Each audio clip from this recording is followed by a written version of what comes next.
Hello बच्चों, कैसे हैं आप सब लोग। My self Amit Mahajan and welcome you all on this incredible platform of physics वाला। यकीनियंस कैसे हैं आप सब लोग। Good morning, good morning, good morning everyone. नमस्ते, सत श्री अकाल, अस्सलाम वालेकुम जी। नया चैप्टर है, आपका स्वागत कर रहा हूं भाई मैं नया चैप्टर में, है ना। Thermodynamics and thermochemistry.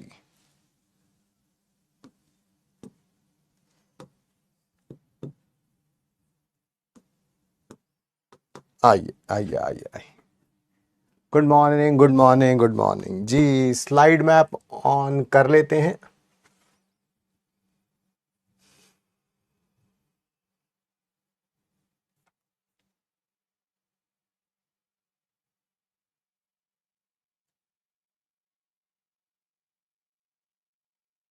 Ji on हो गया है स्लाइड मैप भी। और बताइए कोई और इच्छा हो कोई और अंतिम इच्छा हो तो वो भी बताओ, वो भी पूरी कर देते हैं। बताओ तुम, रह गई कोई इच्छा। Good morning, good morning sir. इससे पहले का मेरा बैकलॉग है, ये समझ आ जाएगा, आ जाएगा, आ जाएगा। टेंशन ना ले तू, आ जाएगा। बस ये पता होना चाहिए मोल्स कैसे निकालते हैं, बाकी सब समझ आ जाएगा। ठीक है, टेंशन ना ले तू। नीट में सिलेक्शन वो भी करवा देंगे, वो कौन सी बड़ी बात है। अरे हर साल हजारों लाखों बच्चों का सिलेक्शन होता है यार, तो तेरा क्यों नहीं हो सकता बता। आइए, ठीक है। लेक्चर नंबर 1 सबसे ज्यादा इंपॉर्टेंट भैया ये ना, ये जो मोह माया है ना, ये मोह माया सिलेक्शन यही कराएगी भाई, यही कराएगी। बाकी सब तो बस कहने की बातें हैं। क्या पढ़ रहे हो, क्या नहीं पढ़ रहे हो। जिसने rules to attend the class follow कर लिए, जिसने नॉट टुडे फॉलो कर लिया, वो अगले साल रिजल्ट सेलिब्रेशन में दिखेगा ही दिखेगा भाई। ठीक है, yes. And yes, there is one big flaw in your preparation and its name is backlog. Backlog जब इस हफ्ते आने की कोशिश करेगा, है ना, क्या कहता है उसे, उसकी मुंह दिखाई नहीं करनी भाई। उसको क्या कहता है, दैट इज नॉट टुडे, है ना। सोमवार है भैया, हफ्ते की शुरुआत में कौन बैकलॉग क्रिएट करता है भाई। ऐसे कौन से लोग होते हैं जो हफ्ते की शुरुआत में बैकलॉग क्रिएट कर लेते हैं। ऐसे लोग नहीं होते हैं भाई। सिलेक्शन लेने वाले बच्चे तो ऐसे नहीं होते हैं। Yes, not today, not today, not today, not today. बढ़िया जी, बढ़िया बढ़िया बढ़िया बढ़िया। आइए आज देखेंगे क्या क्या करेंगे। आज मेडिक्स टेस्ट नंबर 11 करेंगे, thermodynamic system and surrounding state of system and different different process पढ़ेंगे। मैंने बोला था मेडिक्स टेस्ट, एक मिनट रुकना।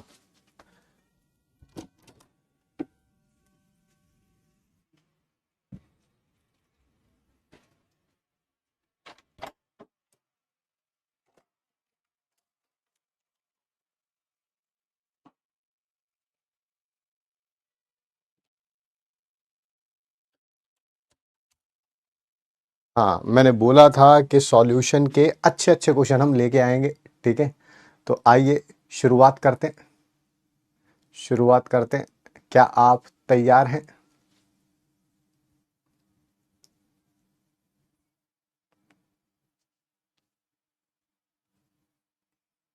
तैयार है। कल बजरिया वही खोल ले गया था भाई, इस समय मैं घर पे अकेला होता हूँ, है ना। दीदी आई है खाना बनाने के लिए। कुछ खाने वाने में बनाना है तो बताओ, तुम्हारे लिए वही बनवा देंगे। Yes sir, ready sir, yes, पूरे जोश के साथ। अब देखो तुम आएगा मजा, क्योंकि मैं चैट बॉक्स करने लगा हूं बंद। अब होगा पोल में मौत का नंगा नाच। देखना चाहते हो? यस, नंगू पंगू लोगो। देखो भाई, पहला क्वेश्चन है ये, ठीक है। आराम से पढ़ते हैं, समझते हैं। एक कॉम्प्लेक्स है क्रोमियम का। अच्छा, पोल भी दे दे, पोल भी दे दे, वे पोल चल रहा। एक कॉम्प्लेक्स है क्रोमियम का, ठीक है। उसको ऐसे रिप्रेजेंट किया गया CrCl3.XNH3, जहां पर x एक इंटीजर है, पता नहीं कौन सा है, with coordination number 6। Okay, coordination number 6 है। दो जगह से टॉपिक है ये चैप्टर से, एक सॉल्यूशन से और एक कोऑर्डिनेशन कंपाउंड से। ए 0.1 मोलल एक्वा सॉल्यूशन, अभी तक तो सिर्फ यही दे रखा है मोलैलिटी 0.1 मोलल। एक्वा सॉल्यूशन है यानी कि वाटर सॉल्वेंट है। Shows a depression in freezing point as shown by 0.3 molal aqua solution. अच्छा, इसका डेल्टा टीएफ उसके डेल्टा टीएफ के बराबर होगा जब सॉल्यूट यूरिया होगा और मोलालिटी 0.3 मोलर होगी। अच्छा क्वेश्चन है यार। 0.1 मोलर एक्वा सॉल्यूशन, इसके 0.1 मोलर का डिप्रेशन इन फ्रीजिंग पॉइंट और यूरिया के 0.3 मोलर का डिप्रेशन का फ्रीजिंग पॉइंट दोनों सेम है। केएफ भी दे रखा है। कॉम्प्लेक्स 100% आयोनाइज्ड है, तो कॉम्प्लेक्स कौन सा होगा सर? कॉम्प्लेक्स अगर ये होगा तो आई आएगा 1, ये होगा तो 2, ये आएगा तो 3, ये आएगा तो 4, है ना। N4 I4, N3 I3, N2 I2, N1 I1। तो बेसिकली हमें I फाइंड आउट करना है। कोई बात नहीं, वैल्यूज रखते हैं। पहले रखेंगे इसकी I KF M, फिर रखेंगे यूरिया वाले की I dash KF M dash. Sir पहली बात तो KF दोनों का सेम है, कैंसल आउट हो जाएगा। क्यों? क्योंकि सॉल्वेंट दोनों का सेम है। ये भी एक्वस सॉल्यूशन है और दूसरे वाला भी एक्वस सॉल्यूशन है। ठीक है सर। इसका I मुझे निकालना है। M दे रखा है। M कितना दे रखा है? 0.1। ये यूरिया है। यूरिया नॉन वॉलाटाइल होता है, नॉन इलेक्ट्रोलाइट होता है। सर इसका तो I क्या होगा? 1 होगा। ठीक है। इसका मोलालिटी कितनी दे रखी है? 0.3। कैंसल आउट करिए, पॉइंट से पॉइंट गया। आई कितना आ गया? 3। इसका मतलब एन कितना आ गया? 3। एन 3 का मतलब है यही होगा, यही होगा। देखो इसी का एन 3 आएगा ना। इसी को जब आप सॉल्यूशन में डालेंगे, सॉल्यूशन में डालेंगे क्या यही बनेगा? Cr NH3 Cl2 positive plus 2 Cl negative. आया ना N3? एक ये, दो ये, N3 तो आई भी 3। तो आंसर क्या होगा? Option number B. आइए करते हैं सच का सामना, जो आपसे किया नहीं जाएगा, किया नहीं जाएगा मुझे लग रहा है। 60% बच्चों का सही है जी, बहुत बढ़िया जी। 60% तो बहुत ज्यादा बड़ा नंबर है। अगला करते हैं भाई, अगला करते हैं। मैं भी आराम से पढ़ रहा हूं, आप भी आराम से पढ़िए। On addition of solute, solute डाला, ठीक है, वेपर प्रेशर लिक्विड का रिड्यूस हो जाएगा, मतलब कम हो जाएगा to 9/10 of the original value. अच्छा अच्छा, जितना सॉल्वेंट का वेपर प्रेशर था उसका 9/10 हो जाएगा। पहले तो इसी का मतलब समझ लूं, यानी कि अगर P not 100 mm of Hg था तो PS क्या हो जाएगा? इसका 9/10 यानी कि 90 हो जाएगा। ठीक है, आगे बढ़ते, आगे आगे। अगर 10 ग्राम ऑफ दिस सॉल्यूट, है ना, ये गलती से लिख दिया, 10 ग्राम 2 ग्राम, सॉरी 10 ग्राम नहीं, 2 ग्राम सॉल्यूट का मास दे रखा है, मोलर मास भी दे रखा है, that is 100 gram, is added to 100 gram of the liquid. मतलब कि सॉल्वेंट का मास दे रखा है कितना भाई? 100 gram to attain the reduction. Molar mass liquid का पूछा हुआ, मोलर मास इसका पूछा हुआ। आइए भाई 100% करेक्ट आंसर निकालने की कोशिश करेंगे। क्या सबको पता है ना, इससे हमेशा 100% करेक्ट आंसर आएगा। इधर NB/Na रख रहा हूं। NB क्या होता है? WB/MB। Na क्या होता है? WA डिवाइडेड बाय Ma, वो ऊपर चला जाएगा। क्वेश्चन देख लो, ये भी दे रखा है, ये भी दे रखा है, ये भी दे रखा है, ये भी दे रखा है, ये भी दे रखा है, ये भी दे रखा है। बस ये फाइंड आउट करना, कर लो। P0 100, PS 90, ये 90, WB2, MB 100, WAB 100। सॉल्व करिए, हमें MA निकालना है।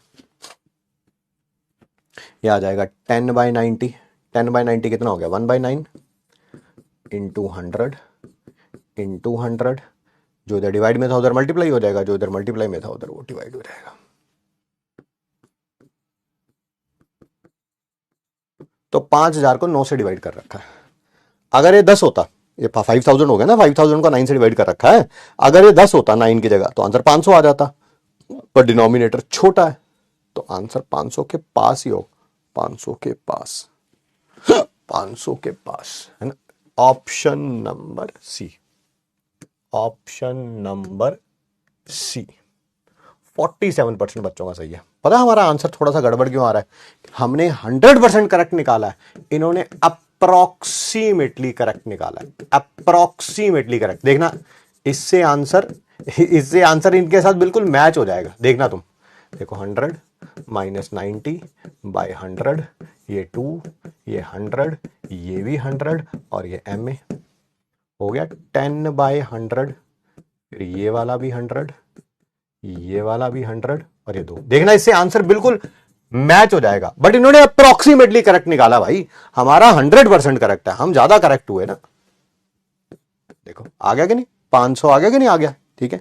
हमारा 500 से थोड़ा ज्यादा आ रहा था भैया, इन्होंने अप्रोक्सीमेट वाला फॉर्मूला लगाया, डाइल्यूट सॉल्यूशन वाला, ठीक है। लगा भी सकते थे डाइल्यूट सॉल्यूशन वाला, कोई बड़ी बात नहीं थी, क्योंकि 2 ग्राम प्रेजेंट है कितने में, 100 ग्राम में। सॉल्यूट जब भी 5 ग्राम या उससे कम हो तो इन्होंने अप्रोक्सीमेट वाला निकाला है, हमने 100% करेक्ट वाला निकाला, बट आंसर आ गया, उससे कोई टेंशन लेने की जरूरत नहीं है आपको। आइए आगे बढ़ते हैं, बात करते हैं। आपका सिर्फ मैथमेटिक्स चेक करने के लिए ये क्वेश्चन पहले आप सॉल्व करेंगे, फिर मैं सॉल्व करूंगा, 45 सेकंड का टाइम दिया मैंने।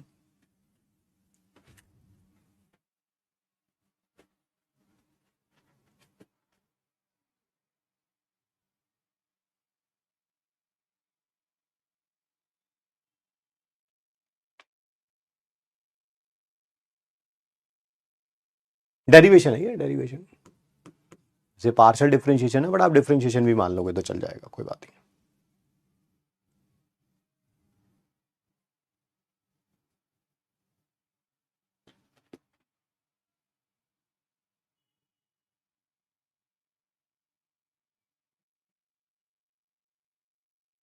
आइए सॉल्व करना शुरू करते हैं।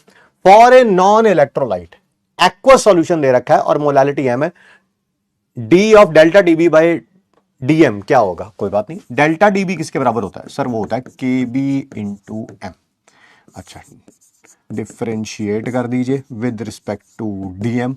आपको पता है इसका डिफरेंशिएशन करेंगे, एक्स की पावर 1 का डिफरेंशिएशन करते हैं तो क्या आता है आपको पता ही है, ठीक है। तो क्या बन जाएगा, दैट इज सिर्फ और सिर्फ डेल्टा टीएफ आना चाहिए यहाँ पे, डेल्टा टीएफ, क्योंकि आंसर उसके टर्म्स में ले रखा है। तो डिफरेंशिएशन करेंगे, एम की जगह क्या आ जाएगा 1 और सिर्फ क्या बच जाएगा, दैट इज के एफ बच जाएगा। सो ऑप्शन नंबर बी आएगा, ऑप्शन नंबर बी आएगा। 48% बच्चों का फिर भी सही है, वेरी गुड। अगला क्वेश्चन देखिए, आपको हर एक क्वेश्चन में फ्रेशनेस जरूर नजर आ रही होगी। आप कह ही नहीं सकते सर ये तो वही जो है ना, तीसरा ड्रॉप है सर मेरा, मैंने ऐसे क्वेश्चन बहुत बार कर चुके होते तो आप सेलेक्ट हो चुके होते, आप इस साल ना ड्रॉप ले रहे होते, ठीक है। तो फ्रेशनेस जरूर नजर आएगी आपको। ब्लड प्लाज्मा के अंदर यही है, सोडियम आयन इतना है, मैग्नीशियम आयन इतना है, फॉस्फेट आयन इतना है। आपसे ऑस्मोटिक प्रेशर पूछा हुआ है इस आयंस के कारण 300 केल्विन पे, 300 केल्विन पे। क्या ऑस्मोटिक प्रेशर यही होता है, ICRT, ठीक है। आई के बारे में यहां पर हम बात करेंगे ही नहीं, क्योंकि कोई ऑलरेडी आयंस दे रखी हैं। NaCl दिया होता तो मैं बोलता कि ये टूट के Na पॉजिटिव और Cl नेगेटिव में जाएगा, N2 होगा, I2 होगा, तो ऑलरेडी आयंस दे रखी हैं, तो सीधा CRT बोल दो सर, बहुत बढ़िया। C क्या होती है, मोलैरिटी, ठीक है, number of moles divided by volume. Sir number of moles की जगह लिख दो NT। मैं अभी ये क्या NT क्या, अरे टोटल नंबर ऑफ मोल्स भाई, टोटल 3 अलग अलग चीजें डाली हैं, तीनों के मोल्स ऐड करूंगा ना, हाँ बिल्कुल सही बात है, ठीक है। टेम्परेचर दे रखा है, R पता है, वॉल्यूम नहीं पता तो 1 लीटर ही होगी, बस पाई निकालना है। पहले नंबर ऑफ मोल्स तो निकालो, निकालते हैं ना, आओ इसके नंबर ऑफ मोल्स निकालो। पहली बात तो सोडियम आयन के मिली इक्विवेलेंट दे रखे हैं, मिली इक्विवेलेंट कितने, 0.01। अगर मैं इक्विवेलेंट पूछूं, जिसे ग्राम इक्विवेलेंट भी बोलते हैं हम लोग, वो कितने होंगे सर, पहली बात तो उसको ना 1000 से क्या कर दो, डिवाइड कर दो। हाँ सर कर दिया, 1000 से डिवाइड। सर ये इक्विवेलेंट आ गए, मुझे मोल्स निकालने हैं, बताओ जरा ग्राम इक्विवेलेंट का फॉर्मूला क्या होता था, इक्विवेलेंट किसके बराबर होते थे, moles into N factor. Sir इसका एन फैक्टर कितना है, 1, तो क्या इसके मोल्स सेम हो जाएंगे, सेम हो जाएंगे, वैसे तो इक्विवेलेंट को 1 से डिवाइड करना था, बट डिवाइड करने के बाद भी यही आएगा 0.01/1000। सर सीधी तरह नहीं लिख सकते 10⁻⁻⁵? बिल्कुल सही कह रहे हैं बेटा आप। सिमिलरली अगर मैं मैग्नीशियम आयन की बात करूं, पहले मिली इक्विवेलेंट से इक्विवेलेंट निकालूंगा तो 1000 से डिवाइड हो जाएगा, तो 1000 से क्या हो जाएगा, डिवाइड हो जाएगा, 10⁻⁻5 आ जाएगा। नहीं सर मुझे मोल्स निकालने हैं, इसके मोल्स मोल्स निकाल ले यार। इसका एन फैक्टर कितना है, मैग्नीशियम आयन का एन फैक्टर कितना है सर, 2 है, 2 बस। यहां पर 2 रख, ये 10⁻⁻5 है, यहां 2 या 10⁻⁻5, तो ये हो जाएगा। सर फॉस्फेट आयन का भी सेम हो जाएगा, बस एन फैक्टर कितना है 3, तो 10⁻⁻5 डिवाइडेड बाय 3। आंसर आ जाएगा अब।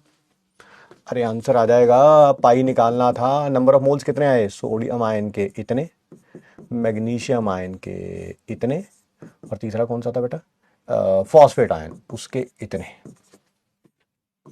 Into R into T divided by volume, जो कि 1 लीटर मानूंगा, नहीं दे रखी है तो, क्योंकि मोलारिटी होती क्या है, number of moles in 1 litre of solution. Sir ऊपर से 10⁻⁵ कॉमन निकाल लीजिए, बिल्कुल 1 + 1/2 + 1/3, और ये 25 पे चला जाएगा, इंटू 25। सर सॉल्व करो इसको, 10⁻⁵ इंटू 25, इसको सॉल्व करोगे तो क्या आ जाएगा, एलसीएम लूंगा तो 6 + 3 + 2 कितना होता है, 11/6, 11/6। बस अब इसको सॉल्व कर लो, 44 × 10⁻⁵, 44 × 10⁻⁵, यही है 44 × 10⁻⁵, है ना। अजी इतनी जल्दी कैसे कर दिया, अरे मैंने इसको 24 मान लिया यार, 24 मान लूंगा तो 4 पे चला जाएगा, 4 × 11 44, तो अप्रोक्सीमेटली 44 कह लो, 45 कह लो, एक ही बात है यार, इंटू 10⁻⁵। क्या उसको ऐसे ही लिख सकता हूं, 4.5 × 10⁻⁴? बिल्कुल सर, बिल्कुल दे रखा है, ये रहा 4.5। कौन सा ऑप्शन था, option number D, option number D. 48% बच्चों का सही, बहुत है भाई, बहुत है। अगला क्वेश्चन देखिए, मैं भी पढ़ता हूं, आप भी पढ़िए, अच्छा क्वेश्चन है। मोलालिटी में पता नहीं सैकड़ों क्वेश्चन किए होंगे आपने, बट इस क्वेश्चन को देखोगे फिर भी कुछ ना कुछ नया नया ही नजर आएगा। 1 लीटर यूरिया का सॉल्यूशन, अच्छा वॉल्यूम सॉल्यूशन की दे रखी है, 1 लीटर मतलब 1000 ml ऑफ डेंसिटी, डेंसिटी भी सॉल्यूशन की दे रखी है 1.12 ग्राम पर ml, ठीक है। 120 ग्राम of the residue is formed, 10 molality of solution is. पहले तो जरा ध्यान से समझो, सॉल्यूशन बना किससे है सर, एक तो यूरिया है और एक वाटर है, कहीं ना कहीं लिखा होगा वाटर, नहीं लिखा हो तो सॉल्वेंट वाटर ही मान के चलना पड़ेगा यार, और कुछ तो हो ही नहीं सकता। इसमें से जब इवेपोरेशन हो गया, जब इवेपोरेशन हो गया, आपने इसको यूरिया के सॉल्यूशन को धूप में रख दिया, धूप में रखेंगे तो सॉल्वेंट इवेपोरेट होता जाएगा। सर सॉल्यूट इवेपोरेट क्यों नहीं होगा, अरे भाई पूरा चैप्टर खत्म हो गया, वैसी वाहियात हरकतें नहीं पूछते भाई। ये रहा नॉन वोलाटाइल सॉल्यूट है, ये कहां से इवेपोरेट हो जाएगा, ठीक है। जब सॉल्यूशन में से सॉल्वेंट इवेपोरेट हो गया, सिर्फ और सिर्फ क्या बच जाएगा, सॉल्यूट। जो बच जाता है उसी को रेजिड्यू बोलते हैं। कितना है रेजिड्यू, 120 ग्राम, यानी कि डब्ल्यू भी कितना है, 120 ग्राम, ठीक है। आपसे मोलालिटी पूछी हुई है, मोलालिटी होती क्या है भाई, number of moles of solute, नीचे डब्ल्यू एक ग्राम में, into 1000। Sir number of moles तो बड़े आराम से आ जाएंगे, क्योंकि मोलर मास हमें यूरिया का निकालना आता है, 60 ग्राम पर मोल आएगा, ये फॉर्मूला होता है यूरिया का, ये रहा NH2CONH2, तो 60 आएगा, वो कोई बताने वाली बात है नहीं। तो सर नंबर ऑफ मोल्स तो बड़े आराम से आ गए, mass by molar mass comes out to be 2। Sir ये मास ऑफ सॉल्वेंट कैसे निकालोगे आप, बहुत बढ़िया, क्या इन दोनों को मल्टीप्लाई करके मास ऑफ सॉल्यूशन आ जाएगा, यस। मास ऑफ सॉल्यूशन में से मास ऑफ सॉल्यूट माइनस कर दोगे तो मास ऑफ सॉल्वेंट आ जाएगा, हाँ सर बिल्कुल सही कह रहे हो आप। W किसके बराबर होगा, पहले तो इन दोनों को मल्टीप्लाई करो, ये आ गया मास ऑफ सॉल्यूशन, उसमें से मास ऑफ सॉल्वेंट माइनस कर दो। सर ये 1120 था, इसमें से 120 गया, सर सिर्फ 1000 बच गया, बस वैल्यू रख लो आप। मोलालिटी किसके बराबर है, नंबर ऑफ मोल्स 2 आए, मास ऑफ सॉल्यूट 1000 आया, क्या आंसर आ गया 2 मोलल। है कोई ऐसी ऑप्शन 2 मोलल, ये option number B, option number B. 51% बच्चों का सही है। बढ़िया जी बढ़िया। आइए अगला क्वेश्चन करते हैं। एक एक्स्ट्रा क्वेश्चन लेके आया हूं मैं। मैंने 5 बोले थे, बट ये क्वेश्चन भी बड़ा अच्छा लगा मेरे को, तो मैं चलो एक और ले जाते हैं। आप भी पढ़ो, मैं भी पढ़ता हूं आराम से। Boiling point heavy water D2O का as well as its molar elevation constant are 10% higher than that of pure water। पहले तो इतनी सी लाइन को समझते हैं। इसका बॉइलिंग पॉइंट वाटर के बॉइलिंग पॉइंट से 10% ज्यादा है, और इसका मोलर एलिवेशन कांस्टेंट भी वाटर के मोलर एलिवेशन कांस्टेंट से 10% ज्यादा है। आराम से। क्या हम सबको पता है बॉइलिंग पॉइंट वाटर का कितना होता है सर? 100 degree Celsius. यानी कितना हो जाएगा? इसका बॉइलिंग पॉइंट कितना हो जाएगा? इससे 10% ज्यादा, 110 हो जाएगा। बहुत बढ़िया। आगे बढ़ते हैं। अच्छा, बॉइलिंग पॉइंट प्योर वाटर का टी केल्विन दे रखा है। अच्छा अच्छा, ठीक है ठीक है ठीक है। वाटर का अगर टी केल्विन है तो इसका 10% ज्यादा होगा, यानी कि 1.1 टी केल्विन होगा। ठीक है ठीक है ठीक है। रेशो ऑफ, आपसे रेशो पूछी गई है, latent heat of D2O to latent heat of H2O taken per gram. Taken per ग्राम। एक मिनट, गेट बंद करके आया। हो गया?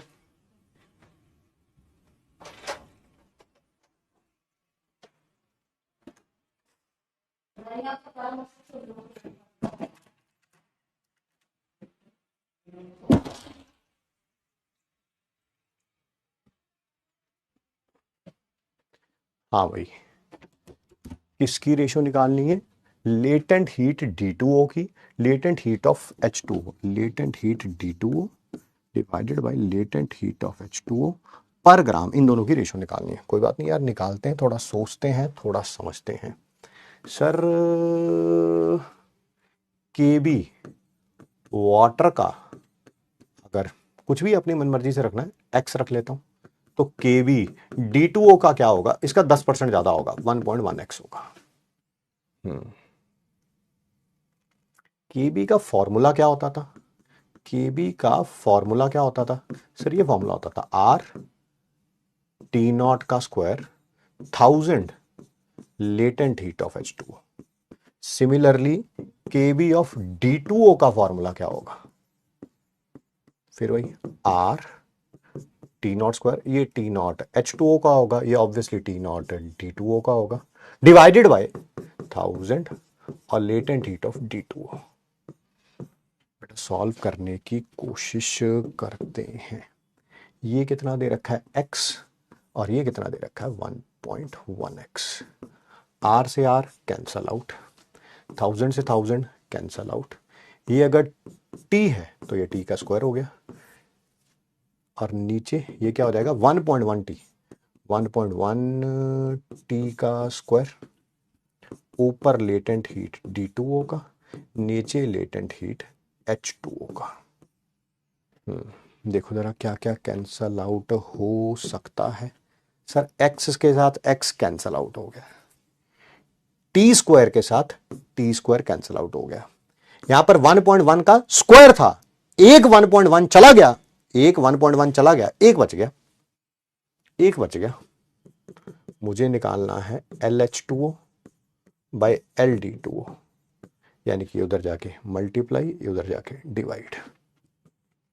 किसके बराबर होगा?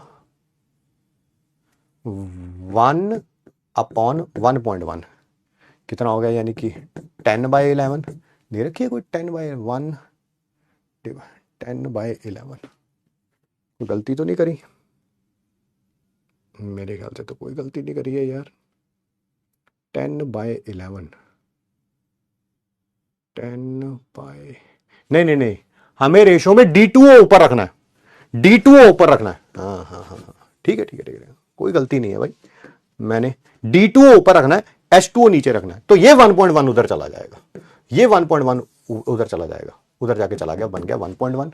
1.1 ऑप्शन दे रखी है, option number A, option number A. सिर्फ 14% बच्चों का सही है? 14% बच्चों का क्यों सही हुआ? तो दो जानों का सही हुआ, ए का भी सही हुआ, सी का भी सही हुआ, क्योंकि दोनों ऑप्शन क्या है? सेम। 14 नहीं होगा, आप 55 56 मान लीजिए। ठीक है, 55 56 मान लीजिए, ठीक है जी। बताओ जवानों, क्वेश्चंस की फ्रेशनेस से, हाँ सी भी तो वही है, मैं मान गया, सी भी वही है, मैंने नहीं देखा था ऑप्शन यार, क्योंकि मैं कोई रट्टा मार के थोड़ा आता हूँ ऑप्शन का, मुझे सॉल्व करने से मतलब होता है। हाँ सी भी वही है, सी भी वही है, सी।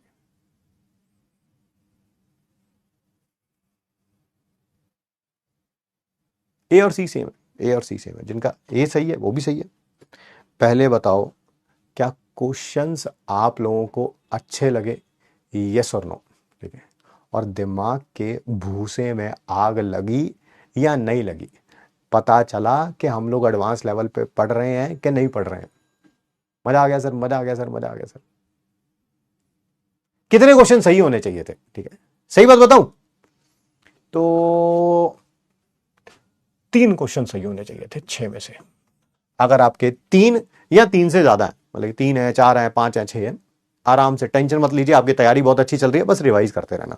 3 से नीचे 2 हैं, 1 है, तो आपको रिवाइज दोबारा करना चाहिए, बिल्कुल करना चाहिए। आपने एमपीक्यू के क्वेश्चन नहीं करके देखे होंगे, फिर क्लास के क्वेश्चन नहीं करके देखे होंगे, है ना। मजा आया, मजा आया, मजा आया।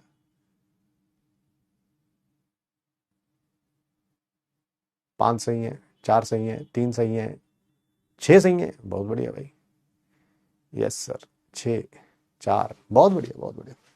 ठीक है, आओ फिर शुरू करें आगे, शुरू करें आगे।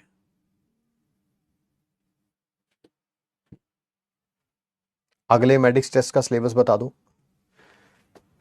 मेरे ख्याल से चलते हैं थोड़ा पीछे, मेडिक्स टेस्ट का सिलेबस रखते हैं some basic concepts of chemistry, है ना। दोबारा रिवीजन हो जाएगी सर, ऑलरेडी 4-5 बार टेस्ट हो चुका, अरे एक और बार हो जाएगा यार, फिर कौन सी बड़ी बात है।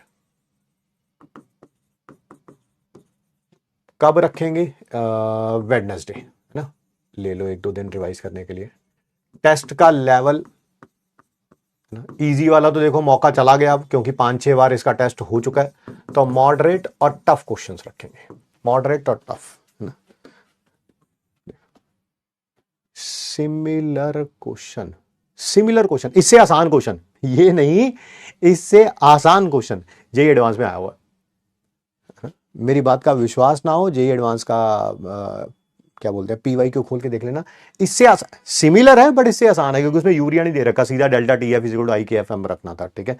इससे आसान क्वेश्चन जेई एडवांस में आया हुआ है, ठीक है। और क्वेश्चंस में फ्रेशनेस तो जरूर मजा आएगा यार, ठीक है जी। हाँ रेडॉक्स का भी लेंगे, पहले सम बेसिक कॉन्सेप्ट्स का ले लें, फिर रेडॉक्स का ले लेंगे, उसमें कौन सी बड़ी बात है, ठीक है। सारे बच्चे कह रहे हैं सर टफ क्वेश्चन, सिर्फ टफ क्वेश्चन, टफ क्वेश्चन, नहीं यार ऐसा नहीं होता, आपको बात को समझना चाहिए, आपको बात को समझना चाहिए। मान लेते हैं, मान लेते हैं अगले साल पेपर हार्ड आया, टफ आया, जो मर्जी कह लो, हार्ड कह लो, टफ कह लो, और फिजिकल केमिस्ट्री के कितने क्वेश्चन आते हैं, अप्रोक्सीमेटली मान लेता हूं 1-2 क्वेश्चन ऊपर भी हो जाते हैं, 1-2 क्वेश्चन नीचे भी हो जाते हैं। जैसे इस साल का डाटा ले लेते हैं, 16 क्वेश्चन आते हैं, तो आपको क्या लगता है 16 के 16 हार्ड आएंगे ना, इसमें से 4 आएंगे इजी, 6 आएंगे मॉडरेट, और ये भी मैं ज्यादा बोल रहा हूं बट चलिए कोई बात नहीं, 6 आएंगे हार्ड। ये अगर ऐसा आया तो बच्चे पता क्या बोल देंगे, बहुत ही हार्ड पेपर आया सर, ऐसा पेपर तो जिंदगी में कभी आया ही नहीं था। ये हार्डेस्ट पेपर में भी यही होगा भाई, यही होगा। तो आपको इजी क्वेश्चन भी प्रैक्टिस करने हैं, मॉडरेट भी प्रैक्टिस करने हैं, हार्ड भी प्रैक्टिस करने हैं। सर इजी पेपर आया, अगर इजी पेपर आया तो मैं बता देता हूं कैसा होगा, उनमें से 12 क्वेश्चन जो होंगे वो इजी होंगे, और 3 से 4 जो होंगे वो मॉडरेट के आसपास होंगे क्वेश्चन, ठीक है। हार्ड नहीं होगा ऑब्वियसली, तभी तो पेपर का नाम क्या है, इजी पेपर है, ठीक है। तो आपको हर एक लेवल का क्वेश्चन प्रैक्टिस करना है यार। आप ये नहीं कह सकते सिर्फ इजी करके काम चला जाएगा, सिर्फ हार्ड करके काम चला जाएगा, सिर्फ मॉडरेट करके काम चला जाएगा, नहीं हो पाएगा यार, ठीक है। बहुत सारे बच्चे तो पता क्या है, सेंटीमेंट से अंदाजा लगाते हैं कि पेपर कैसा आना है, ठीक है, कि पेपर कैसा आया है ना। बाहर बाहर मूड देखते हैं, बाहर आगे मूड देखते हैं, क्या भाई सारे बच्चे रो रहे हैं, सारे बच्चे रो रहे हैं, फिर अपने मम्मी पापा को बोल देते हैं, आते जाते सबसे बोल देते हैं पेपर टफ था क्या, कह रहे हैं हाँ पेपर बड़ा टफ था, है आते ही बाहर ही मम्मी को, मम्मी पेपर बड़ा टफ था यार, है ना। पता है नहीं पेपर कैसा आया कैसा नहीं, क्योंकि सारा साल तैयारी नहीं करी थी, ठीक है। तो वो मूड से भी जज करते हैं कि यार पेपर कैसा आया, ठीक है। और कुछ नहीं, और कुछ नहीं, तो पेपर आसान आया तो यार पेपर तो आसान था यार, थोड़ा लेंदी था पेपर। अच्छा लेंदी बोलना, हाँ मम्मी, मम्मी पेपर आसान था, आते थे सारे क्वेश्चन मेरे को, बस मैं कंप्लीट नहीं कर पाया, लेंदी था थोड़ा, अगले साल हो जाएगा मम्मी, अगले साल। तो वो इस हिसाब से भी जज करते हैं। बच्चे बड़े चालाक है भाई आजकल के, आजकल के बच्चे, तौबा तौबा, इश्क में करया बहुत चालाक है भैया आजकल के बच्चे, है ना? सच है, सच है, सच है। मेरे घर में भी एक है भाई, वो भी तुम्हारे जैसा ही है ना। अथर्व तो अभी बहुत छोटा है, आगाज ऐसा ही करता है, कुछ माहौल सा बना के आता है, माहौल सा बना के आता है, स्कूल से ही माहौल बना के आता है। आज टेस्ट है उसका स्कूल में, ठीक है, साइंस का, और तैयारी तो मेरे ख्याल से ठीक ठाक कर रखी है, बट वो स्कूल से ही माहौल बना के आएगा कि 20 नंबर का टेस्ट है, मान लो उसके 17, 18, 19 का सही हुआ है, वो पूरा माहौल बना के आएगा। ये जो एक क्वेश्चन था ना, पापा ये तो किसी किताब में नहीं था, किसी किताब में नहीं था, ठीक है, और 4 किताबें पढ़ता है भाई, वो चारों में से किसी एक में तो होगा, बट झूठ बोलना है तो किसी भी तरह से बोला जाए। Yes sir, yes sir, yes sir.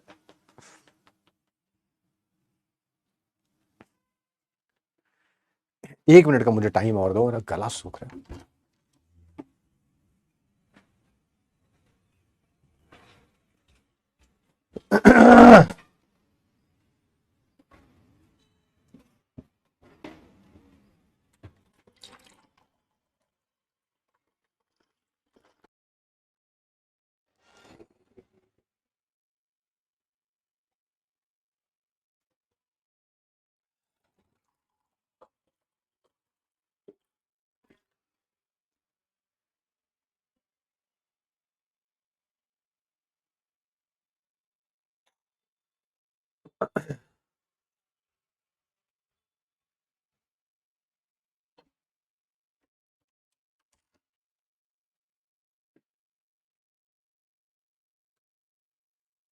Last वाला थिंग विदाउट इंक से भी कर सकते हैं, heat of vaporisation written by mass होता है, हम कर सकते हैं, ठीक है, ठीक है, ठीक है।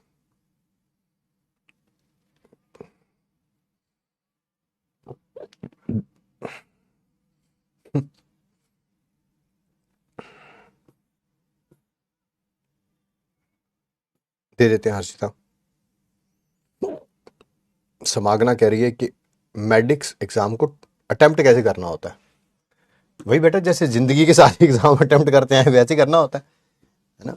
मैं क्वेश्चन दिया सामने, तुम सॉल्व करो पेन पेपर पे। आइए शुरू करते हैं जी। अब बात करना शुरू करेंगे हमारा नया चैप्टर, बहुत ही इंटरेस्टिंग चैप्टर, बहुत मजेदार चैप्टर है यार, है ना। I love this chapter. ये thermodynamics, thermochemistry, equilibrium, chemical kinetics,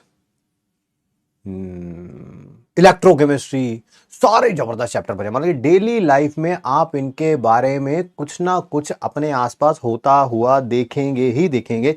इसी कारण मुझे चैप्टर जो है वो बहुत ज्यादा पसंद है। ठीक है, ठीक है जी, ठीक है। बैकलॉग वाले टेंशन मत लीजिए, सब समझ आ जाएगा। ठीक है, थर्मोडायनेमिक्स। सबसे पहली बात, इस चैप्टर में हम किस के बारे में पढ़ेंगे और क्या पढ़ेंगे? हम पढ़ेंगे, we will deal with ideal gas. किसके बारे में पढ़ेंगे? Ideal gas. सर क्या होती थी आइडियल गैस? जो आइडियल गैस इक्वेशन को फॉलो करती थी। सर क्या थी आइडियल गैस इक्वेशन? वो हमने some basic concepts of chemistry में पढ़ा था, PV is equal to N R T, है ना। जो गैसेस इस इक्वेशन को फॉलो करती हैं हम उसी के बारे में पढ़ेंगे थर्मोडायनामिक्स में। ठीक है, पी क्या है? प्रेशर, वी वॉल्यूम, पता ही है सारी चीजें, एन नंबर ऑफ मोल्स हैं, आर यूनिवर्सल गैस कांस्टेंट है, और टी क्या है? टेम्परेचर। सर ठीक है, आइडियल गैस के बारे में पढ़ेंगे, बट क्या पढ़ेंगे ये भी तो बताइए। ठीक है भाई, जब भी कोई केमिकल रिएक्शन होगी उसके अंदर जो एनर्जी चेंजेस हो रहे हैं, जो एनर्जी चेंजेस हो रहे हैं, हम उसके बारे में पढ़ेंगे। सर कोई डेली लाइफ का एग्जांपल दो ना, डेली लाइफ का एग्जांपल दो। अरे भैया मेरे पास कुछ खाने वाली चीज यहां पे पड़ी नहीं हुई, ठीक है, नहीं तो मैं आपको दिखाता। कोई भी चीज आप खाते खाते कोई भी चीज का आप सेवन करते हैं, आपके पेट में जाती है, वो पेट में जाती है, वहां जाके केमिकल रिएक्शन होती है, वहां से हीट इवॉल्व होती है। ठीक है, वो जो हीट इवॉल्व हो रही है ना, जो एनर्जी चेंज आ रहा है, उसी के बारे में हम लोग पढ़ेंगे। सिर्फ हमारे पेट वाली नहीं, दुनिया में भी जो केमिकल रिएक्शंस हो रही हैं उनमें जो एनर्जी चेंजेस आ रहे हैं उसके बारे में पढ़ेंगे। क्या पढ़ेंगे हम लोग? Energy changes taking place in chemical reaction. Sir example दे दो, एग्जाम्पल दो। एक तो मैंने दे ही दिया यार, ठीक है, जो जब भी कुछ खाते हैं पीते हैं अंदर जाके पेट में जाके उसका कंबशन होता है, वहां से बहुत सारी हीट निकलती है एनर्जी की फॉर्म में, उसी से तो खाने के बाद एनर्जी आती है ना, वही आती है, वो पेट में जाके जब कंबशन होगा एनर्जी वहीं से मिलती है, ठीक है। और कुछ एनर्जी स्टोर्ड भी हो जाती है in the form of glucose, या डिपेंड करता है फैट वगैरह किस प्रकार की एनर्जी है कैसी नहीं है। जैसे ये भी एक केमिकल रिएक्शन है, हाइड्रोजन और ऑक्सीजन आपस में मिलके H2O बनाते हैं और साथ में बहुत सारी हीट इवॉल्व होती है। ये जो एनर्जी चेंज आ रहा है इसी के बारे में हम लोग यहां पे पढ़ेंगे। दूसरी बात, यहां पर हमेशा हम बल्क के बारे में बात करेंगे। करोड़ों अरबों मॉलिक्यूल्स जो होंगे वो रिएक्शन कर रहे होंगे, हम उनके बारे में बात कर रहे हैं। उनमें से किसी एक मॉलिक्यूल को उठा के नहीं, अरे तू उठियो जरा, तू उठियो, है ना, तू बता तेरे रिएक्ट करने पे कितनी एनर्जी आ रही है, ऐसा नहीं करेंगे। We will study about the bulk of the system, ठीक है, energy taking place in chemical reaction and bulk, and does not tell us speed of the reaction.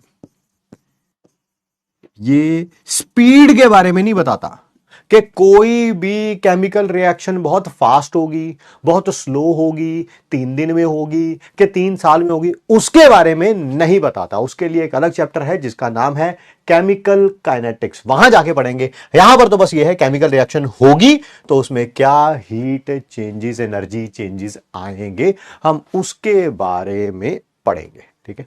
आइए एनसीईआरटी एग्जाम्पलर का पहला ही क्वेश्चन है, ठीक है, आइए करिए।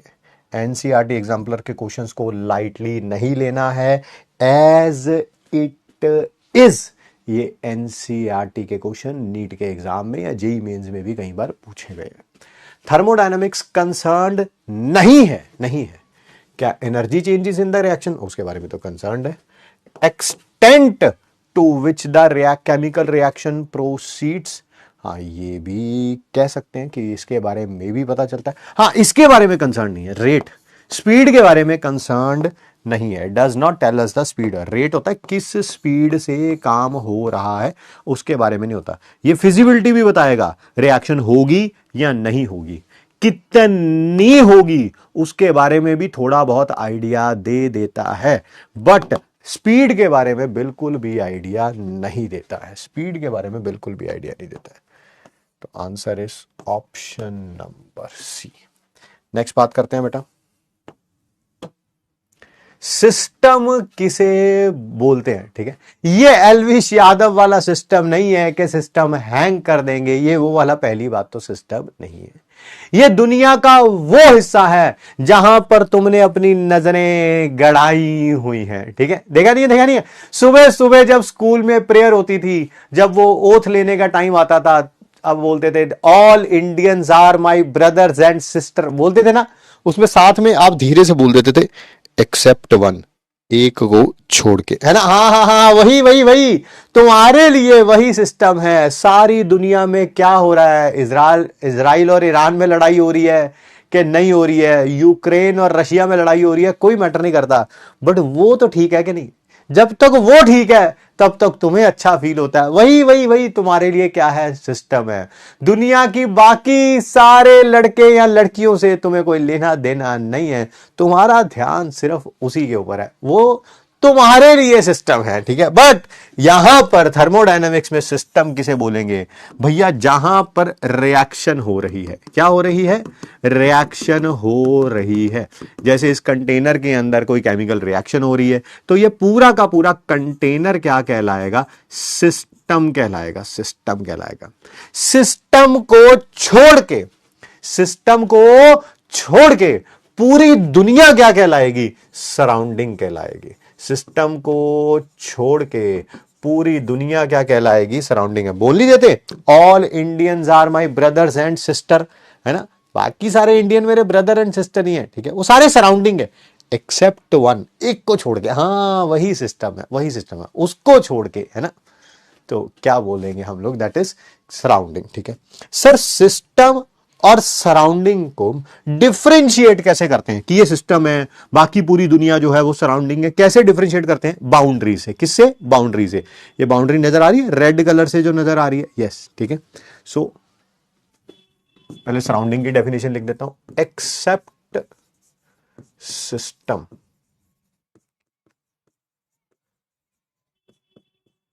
मेरी आंखों ने चुना है तुझको दुनिया देख कर। कुत्ते इतने रोमांटिक गाने गाता है तो उसके सामने, इतने रोमांटिक गाने, ठीक है, उसका मन करता है तेरी आंखें ही फोड़ दे और तू रोमांटिक होता उसके सामने, है ना। तू बेटा सारी दुनिया मत देखा कर, तू लाइब्रेरी देख, लाइब्रेरी, लाइब्रेरी में सारे लोग पढ़ रहे हैं, तू भी पढ़ ले भाई। सराउंडिंग, सिस्टम को छोड़ के बाकी सारी दुनिया क्या है? सराउंडिंग। और सिस्टम और सराउंडिंग को डिफरेंशिएट कौन करता है? That is boundary, that is boundary, ठीक है। System and surroundings are differentiated by boundaries, by boundary। जैसी बाउंड्री होगी, ठीक है, उसी के ऊपर डिपेंड करेगा। फर्स्ट थिंग, सर बाउंड्री कितने प्रकार की होती है? ये भी दो टाइप की होती है। सर कौन कौन सी दो टाइप की? पहला है रियल, ये जो खुली आंखों से नजर आ रही है वो क्या है? रियल है, रियल बाउंड्री। हाँ सर बिल्कुल बिल्कुल। जैसे ये देखिए, ये कंटेनर है, इस कंटेनर के अंदर कोई गैसियस मॉलिक्यूल्स पड़े हुए हैं। इस कंटेनर, ये क्लोज्ड कंटेनर है, क्लोज्ड कंटेनर है तो मतलब कहने का मतलब क्या है? ये सारी की सारी चारों क्लोज्ड कंटेनर है, चारों की चारों बाउंड्रीज क्या है? ये रियल बाउंड्रीज है ना, नजर आ ही रही है, इसमें बताने वाली कौन सी बात है, ठीक है। सर बाउंड्रीज रियली होती है क्या हमेशा? नहीं, इमेजिनरी भी हो सकती है, इमेजिनरी भी हो सकती है। सर इसका एग्जांपल दीजिए इमेजिनरी बाउंड्री का। बिल्कुल,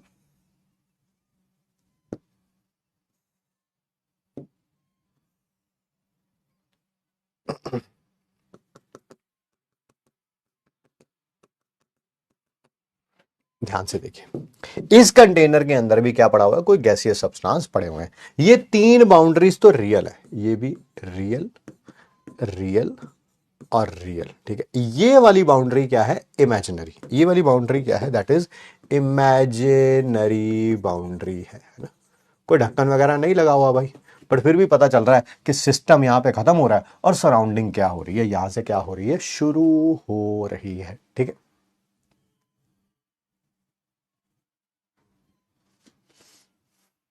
आगे बढ़ते हैं। रियल पता चल गया, इमेजिनरी पता चल गया, ठीक है। ये जो वॉल्स ऑफ द कंटेनर है, ये जो वॉल्स थी है ना, बाउंड्रीज जो थी, वॉल्स जो थी, ठीक है, ये दो प्रकार की हो सकती हैं। या तो ये हीट कंडक्ट कर भी सकती हैं और नहीं भी कर सकती, कर भी सकती हैं और नहीं भी कर सकती, ठीक है। वॉल्स, वॉल्स कह लो, बाउंड्रीज कह लो, ये भी दो टाइप की हो सकती है। डायाथर्मिक। सर क्या होती हैं ये डायाथर्मिक वॉल्स? क्या होती हैं? ये वो वॉल्स होती हैं सिस्टम की जिससे बाहर और अंदर एनर्जी का आदान प्रदान हो सकता है। बाहर से एनर्जी अंदर भी जा सकती है, अंदर से एनर्जी बाहर भी जा सकती है। ऐसी वॉल्स को क्या बोलते हैं हम लोग? दैट इज डायाथर्मिक वॉल्स, ठीक है। Exchange, they can exchange energy between system and surroundings। System और सराउंडिंग के बीच में एनर्जीज का आदान प्रदान हो सकता है। सर एग्जाम्पल दीजिए, एग्जाम्पल। बिल्कुल, जैसे ये है दो कंटेनर, इनके अंदर आपने गैसेस रखी हुई है। एक कंटेनर के बाहर आपने लगा दिया बर्नर। क्या आपको पता है गर्म करेंगे? क्योंकि ये वॉल्स जो हैं, जो रेड कलर से शो हो रही हैं, ये डायाथर्मिक वॉल्स हैं, तो गर्म होंगी। एनर्जी को एब्जॉर्ब करेंगी, वॉल्स एनर्जी को एब्जॉर्ब करेंगी और फिर किसको ट्रांसफर कर देंगी, अंदर गैसियस मॉलिक्यूल्स को ट्रांसफर कर देंगी। ये क्या कहलाएंगी, that is diathermic walls. Energy बाहर से अंदर चली गई है, ठीक है। और मान लीजिए आपने कोई और कंटेनर लिया, उसके आसपास आपने आइस के क्यूब्स रख दिए। क्या रख दिए, आइस रख दी, या आइस के क्या रख दिए, क्यूब्स रख दिए। आइस आपको पता ही है, जो आपके हाथ पे काम करती है वही यहां पे काम करेगी। आइस के क्यूब को अपने हाथ पे रखते हो तो क्या करता है, आइस जो है जब आप अपने हाथ पे रखते हो तो यहां से हीट को क्या कर लेता है, एब्जॉर्ब कर लेता है। आपके हाथ से हीट चली जाती है, आपका हाथ ठंडा हो जाता है। यहां पर भी ऐसा ही होगा, यहां से हीट या एनर्जी जो भी आप कहें वो बाहर जाएगी, किसको मिलेगी, आइस को। यहां पर एनर्जी बाहर से अंदर जा रही थी, यहां पर अंदर से क्या जा रही है, बाहर जा रही हैं। तो ये वॉल्स क्या कहलाएंगी, जो रेड कलर की वॉल्स है वो क्या कहलाएंगी, दैट इज डायाथर्मिक वॉल्स, ठीक है। Next is thermally insulated walls. Thermally insulated walls, ये वो वॉल्स होती हैं जो सिस्टम और सराउंडिंग में एनर्जीज का आदान प्रदान नहीं करेंगी, है ना। जितनी मर्जी एनर्जी सिस्टम सराउंडिंग से अंदर जाने की कोशिश करे, बट सिस्टम को वो एनर्जी नहीं मिलेगी, ठीक है। नो एक्सचेंज ऑफ एनर्जी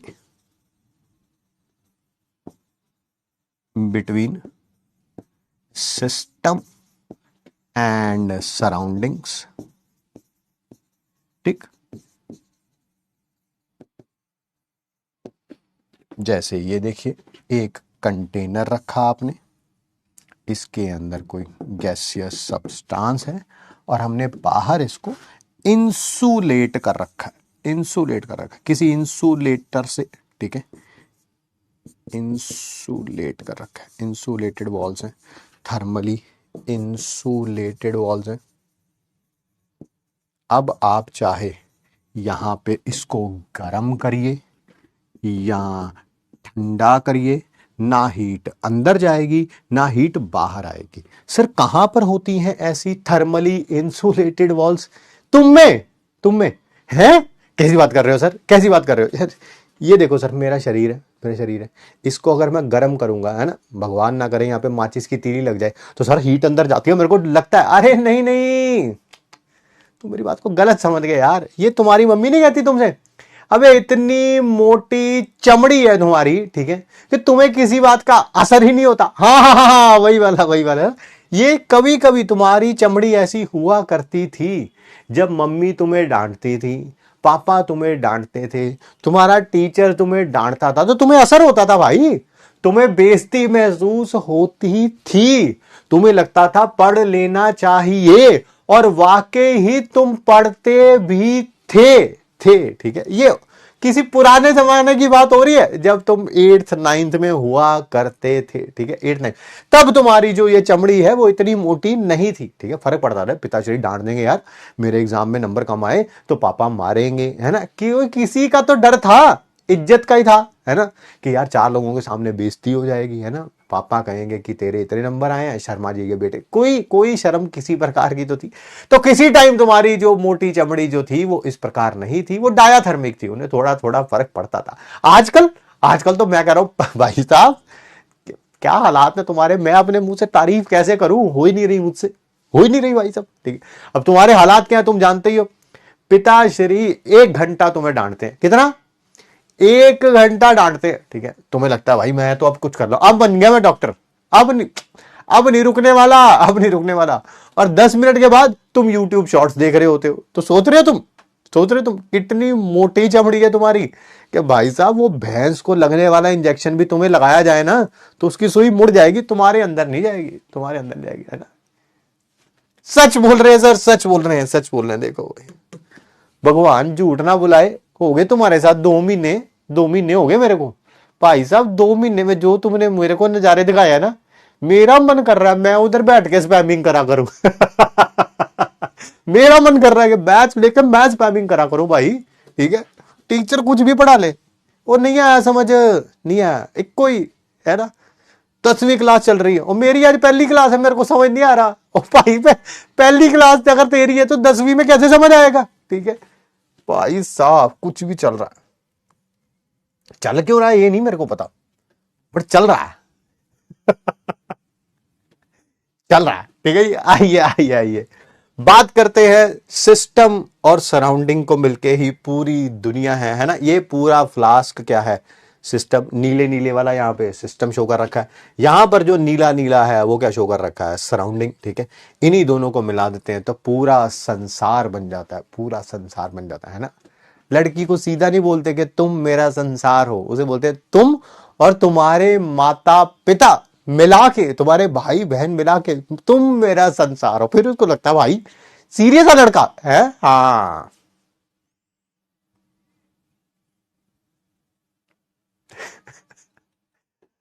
चलिए जी, चलिए चलिए चलिए, आइए आगे बात करते हैं, आगे बात करते हैं। टाइप्स ऑफ वॉल्स तो पढ़ा दिया यार, आगे बात करते हैं सिस्टम। ठीक है, सिस्टम कई प्रकार के होते हैं। सबसे पहला कौन सा है? ठीक है, दैट इज ओपन सिस्टम। वो सिस्टम जो मैटर और एनर्जी दोनों एक्सचेंज कर सकता है सराउंडिंग के साथ। सर कैसे? अरे ये वाले काम भी तुमने किए होंगे भाई साहब क्लास में, नहीं किए? और जब टीचर जो है क्लास में चुस्की ले रहा होता चाय की, है ना, और वो चाय का कप जो है अपने टेबल पे रख के पढ़ाने चला जाता है। ठीक है, एक तो उसकी चाय ठंडी हो रही है, हाँ एनर्जी लूज हो रही है, ऊपर से तुम जैसे शैतान जो है वो तीसरे बेंच पे बैठे हुए पीछे से चौक फेंक रहे होते हैं उसके अंदर, है ना। यस, मैटर का एक्सचेंज भी हो सकता है क्योंकि चाय अभी बाहर भी निकाली जा सकती है और चाय की जगह ठंडा पानी भी उसमें डाला जा सकता है। मैटर का एक्सचेंज हो सकता है, हो सकता है। ठीक है, ऊपर से एनर्जी का एक्सचेंज तो हो ही रहा है चाय में से, है ना। चाय धीरे धीरे क्या हो रही है? ठंडी हो रही है। क्यों ठंडी हो रही है? क्योंकि ये जो वॉल्स ऑफ द कंटेनर है ना, चाहे रियल वाली चाहे इमेजिनरी वाली, यहां से हीट क्या होती जा रही है? लॉस होती जा रही है, लॉस होती जा रही है। ठीक है जी, ठीक है भाई, वो ऐसे ही करते हो ना तुम। सर आपको कैसे पता? और क्योंकि सास भी कभी बहू थी भाई साहब, है ना, और ससुर भी कभी दामाद होता है किसी का। मुझे तुम मिले हो ना, मुझे तुम मिले हो, मुझे कर्मा पे ऐसा विश्वास हो गया, मेरा अडिग विश्वास हो गया कि मुझे पता है तुम मेरे बुरे कर्मों का ही फल हो। अच्छे मैंने किए नहीं कभी, तो तुम जैसे ही मिलने थे मुझे नहीं। I deserve it, I bloody deserve it. मैंने इतनी वाहियात हरकतें कर रखी हैं। बच्चे बोलते हैं अपनी स्टोरी सुनाओ, उस स्टोरी में कोई अच्छा काम किया ही नहीं मैंने। भाई साहब कोई अच्छा काम किया हो मैं अपने बच्चों को बताऊं। मेरे बच्चे मुझे बोलते हैं दोनों, कह रहे पापा कोई अपने स्कूल की स्टोरी बताओ। मैं उन्हें ये बताऊं, ये वाली हरकतें बताऊं कि मैं टीचर के कप में पीछे से चौक फेंकता था, मैं ये बताऊं? है या टीचर का मुंह उधर होता था तो मैं पीछे से आवाजें निकालता था, ये बताऊं? है नहीं बता सकता। और मेरा भी दिल है थोड़ा, मैं कहा बच्चों पे इंप्रेशन सही नहीं पड़ेगा। बच्चे भी आजकल मेरे स्कूल जाके वही कर रहे हैं। आइए, ये रहा ओपन सिस्टम। दूसरा कौन सा है? ये मेरा टीचर जो है, एक बार उसने चाय पी और देखा अंदर चौक है बे। ठीक है, और उसको समझ आ गया कि भाई साहब ये जो वाहियात बच्चे हैं ना, ये क्लास में कुछ ना कुछ कर रहे हैं। तो उसने क्या किया, उसी चाय के कप को जो है उसके ऊपर ढक्कन रख दिया। और समझ गए होगे तुम जैसे को किसी को बिठा दिया चाय के कप के ऊपर। अब क्या होगा? अब जो सिस्टम है वो मैटर एक्सचेंज नहीं कर सकता, एनर्जी एक्सचेंज करेगा। क्यों? अब क्योंकि ढक्कन लगा रखा है। मैं बैठा हूं कौन से बेंच पे? तीसरे बेंच पे, है ना। अब वहां से मैं इस ढक्कन को उठा के तो इसमें चौक डाल नहीं सकता, है ना। कम से कम टीचर सुधर गया, टीचर को पता भाई साहब अगली क्लास में क्या करना है ना। टीचर सीख रहा भाई, टीचर इवॉल्व हो रहा। बच्चे जो है वैसे के वैसे ही है, वैसे ही वैसे ही। ठीक है जी। सर सुखे वाली स्टोरी सुनाओ। पागल हो रहे हो तुम? पिछले साल सुनाई थी, मेरी बीवी को पता चल गई। मेरी बीवी कह रही ये बातें तो मेरे को भी नहीं पता। मैं कहा जो पता उन्हीं के कारण नहीं जीने दे रहे तुम। आइए आगे बढ़ते हैं। Tea placed in a flask covered with lid. अगर चाय के कप को ढक दिया जाए, ठीक है, अब मैटर का एक्सचेंज तो नहीं हो सकता, ना चाय बाहर निकाली जा सकती, ना कोई चीज अंदर डाली जा सकती, बट एनर्जी का एक्सचेंज होगा। है ना, यहां से हीट क्या होती जाएगी, लॉस होती जाएगी, धीरे धीरे ये चाय भी क्या होगी, ठंडी हो जाएगी। ठीक है, ठंडी हो जाएगी। ठीक है,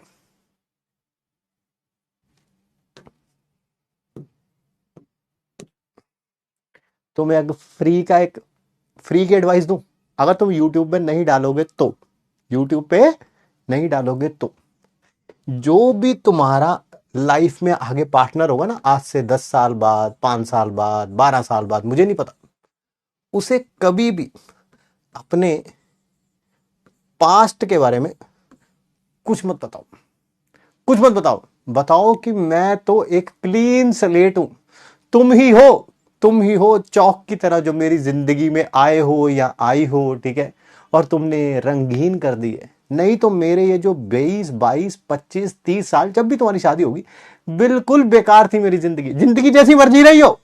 बताना यही है, बताना यही है। ठीक है, बहुत खुश रहोगे तुम, बहुत।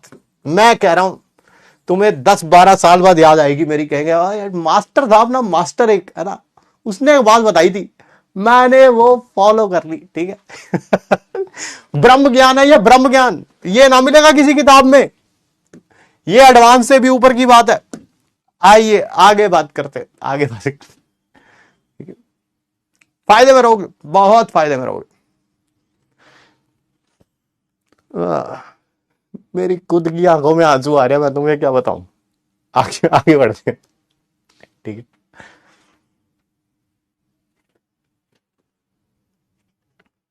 आगे बढ़ते हैं भाई। नेक्स्ट कौन सा है भाई साहब, आइसोलेटेड सिस्टम।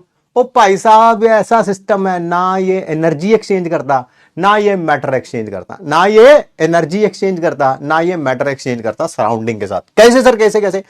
इस सिस्टम के आसपास हमने बना दी हैं थर्मली इंसुलेटेड वॉल्स। अच्छा, थर्मली इंसुलेटेड बना दिए, तो अब चाहे आप इसे गर्म करो या आइस क्यूब्स लगा के ठंडा करो, अंदर हीट जानी ही नहीं, जानी ही नहीं, तो एनर्जी का एक्सचेंज तो हो ही नहीं सकता।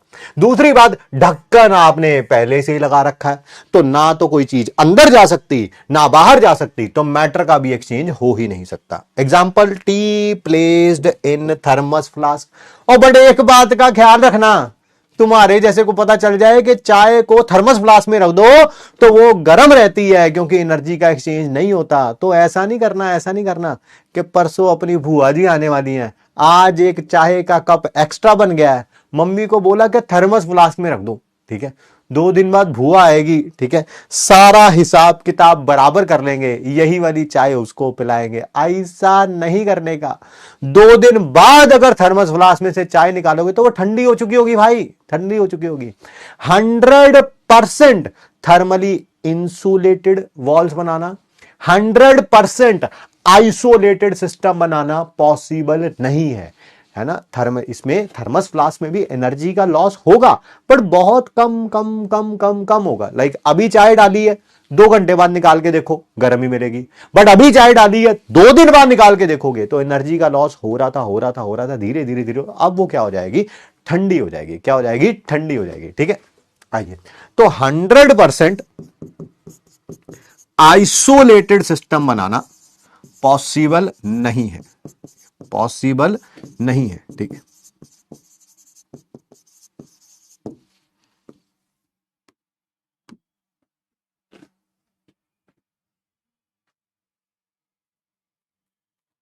चलिए चलिए चलिए,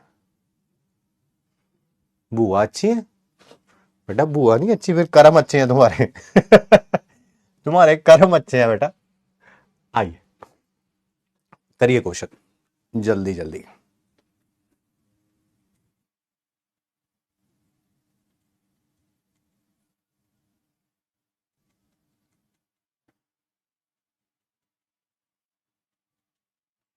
बुआ किस्मत वालों को ही अच्छी होती है भाई। आगे बढ़ते हैं।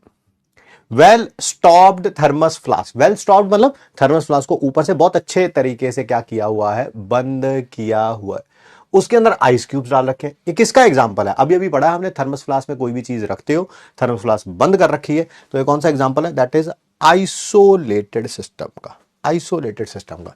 जरा ध्यान से मैं आपसे पूछना चाहता हूं, आपकी जो बॉडी है, बॉडी, आपकी बॉडी ये कौन सा सिस्टम है, बताना जरा। आपकी बॉडी कौन सा सिस्टम है? ओपन सिस्टम, क्लोज्ड सिस्टम कि आइसोलेटेड सिस्टम? देखो तुम्हारा दिमाग तो आइसोलेटेड है, ये तो मैं मानता हूं, बट तुम्हारा दिमाग नहीं, पूरी बॉडी की बात कर रहा हूं। क्योंकि दिमाग में तो जितना मर्जी अच्छी तरीके से पढ़ाने की कोशिश करो, ना कुछ अंदर जा रहा और ना ही अंदर से यूट्यूब शॉर्ट्स बाहर आ रही।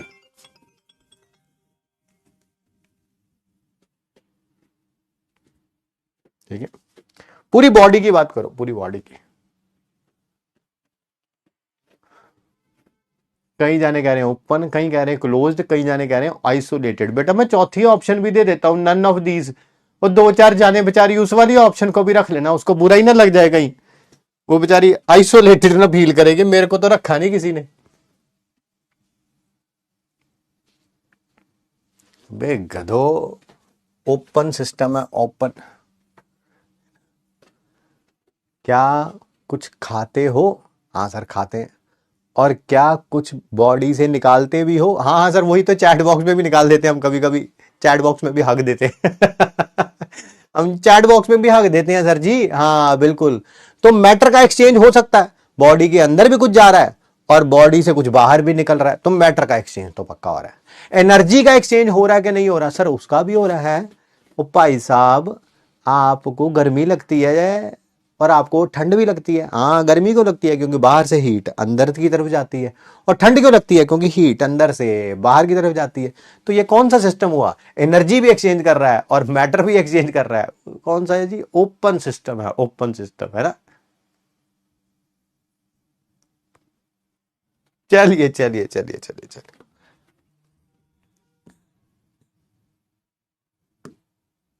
अगला करिए। एनसीईआरटी एग्जाम्पलर का क्वेश्चन है, अच्छा क्वेश्चन है, करिए please, be quick.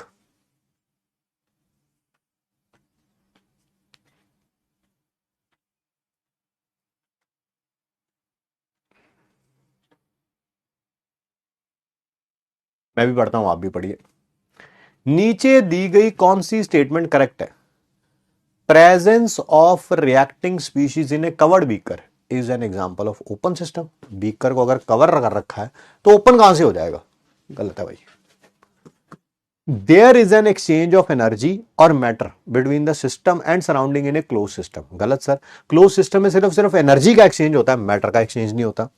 Presence of reactants in a closed vessel, vessel को क्लोज कर रखा है, ऊपर ढक्कन लगा रखा है, made up of copper is an example of close system.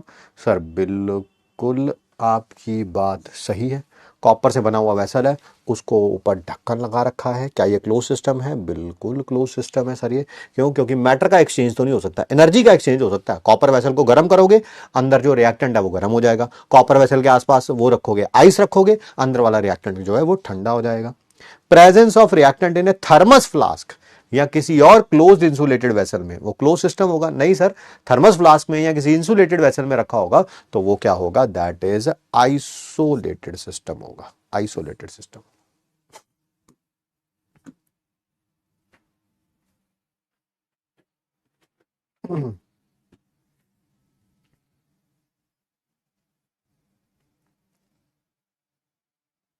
ठीक है जी, इसका बताइए जल्दी जल्दी, बी क्विक। किसी कंटेनर में ना तो मास और ना ही हीट एक्सचेंज हो रही है, ना मास एक्सचेंज हो रहा है ना हीट एक्सचेंज हो रही है, तो वो क्या होगा? हीट मतलब एनर्जी, वो कौन सा होगा? सर वो होगा दैट इज आइसोलेटेड सिस्टम। कौन सा सिस्टम होगा? That is isolated system. Imaginary मत बोल देना, इमेजिनरी सिर्फ गर्लफ्रेंड है तुम्हारी, है बाकी सब कुछ है ओपन क्लोज्ड एंड आइसोलेटेड। देखो भाई इसका आंसर देखो, 94% बच्चों ने सही दिया है, यही तो चाहते हो तुम। आइए आगे बात करते हैं, स्टेट ऑफ ए सिस्टम। परिस्थिति क्या है किसी भी सिस्टम की? ठीक है, जैसे तुम्हारी अभी परिस्थिति जाननी हो, तुम्हारी परिस्थिति जाननी हो तो क्या करना है हमें, है ना? आप मुझे अपना नाम बताएंगे, मान लेते हैं कुछ भी आपका नाम है ABC, ठीक है। आपके नाम का सबसे पहले मैं पीडब्ल्यू ऐप में, हमारी पीडब्ल्यू में टैग बड़ा शानदार है भाई, तो पीडब्ल्यू में मैं बोलूँगा कि पहले इसके ज़रा वॉच आवर्स देखना, फिर वो मुझे वॉच आवर्स बताएंगे। जब आप टॉपर भी बनते हो ना, टॉपर भी बनते हो और आगे बोल देते हो सर मेरा ऑल इंडिया रैंक ये आया है, ठीक है, और मैं आपके ये बैच से पढ़ा था, तो पहले भैया उसका फ़ोन नंबर लेके हम सबसे पहले उसके वॉच आवर्स देखते हैं, ये हमारा बच्चा था भी कि नहीं था, ठीक है, सबसे पहले यही चेक किया जाता है। फिर उसके वॉच आवर्स बहुत बहुत ज़्यादा होते हैं, मैक्सिमम टॉपर्स के होते ही होते हैं, ठीक है, फिर वहाँ से पता चलता नहीं यार बच्चा पढ़ा हुआ है हमसे ना, ऐसा थोड़ा कि, ठीक है। फिर वॉच आवर्स देखेंगे, फिर उसके बाद हमें पता चल जाएगा लेक्चर्स देख रखे हैं कि नहीं देख रखे, फिर देखेंगे हम डीपीपी और एमपीक्यू का क्या हाल है, फिर उसके बाद जो है आपके टेस्ट में कितने नंबर आ रहे हैं, है ना। ये सारी चीजें अगर मेरे को पता चल जाएं, 1 2 3 4, ठीक है, तो मैं आपकी परिस्थिति बता दूंगा कि राइट नाउ आपकी प्रिपरेशन की परिस्थिति क्या चल रही है। जरूरी नहीं है चारों हैं तो चार स्टेट वेरिएबल, जरूरी नहीं है कि चारों पता हो, तीन भी पता होंगे तब भी बता दूंगा। ये देखो देखो, मुझे ये पता चल गया, मुझे ये पता चल गया, मुझे ये पता चल गया, तो ये तो मैं अपने आप ही बता दूंगा भाई, तो अपने आप ही बता दूंगा, ये तो बताने वाली बात है ही नहीं। अगर इन तीनों में परफॉर्मेंस अच्छा है तो इसमें भी परफॉर्मेंस अच्छा होगा, इन तीनों में परफॉर्मेंस खराब है तो इसमें भी खराब ही होगा, है ना, खराब ही होगा अगर आप ईमानदारी से काम करते हैं तो, ठीक है।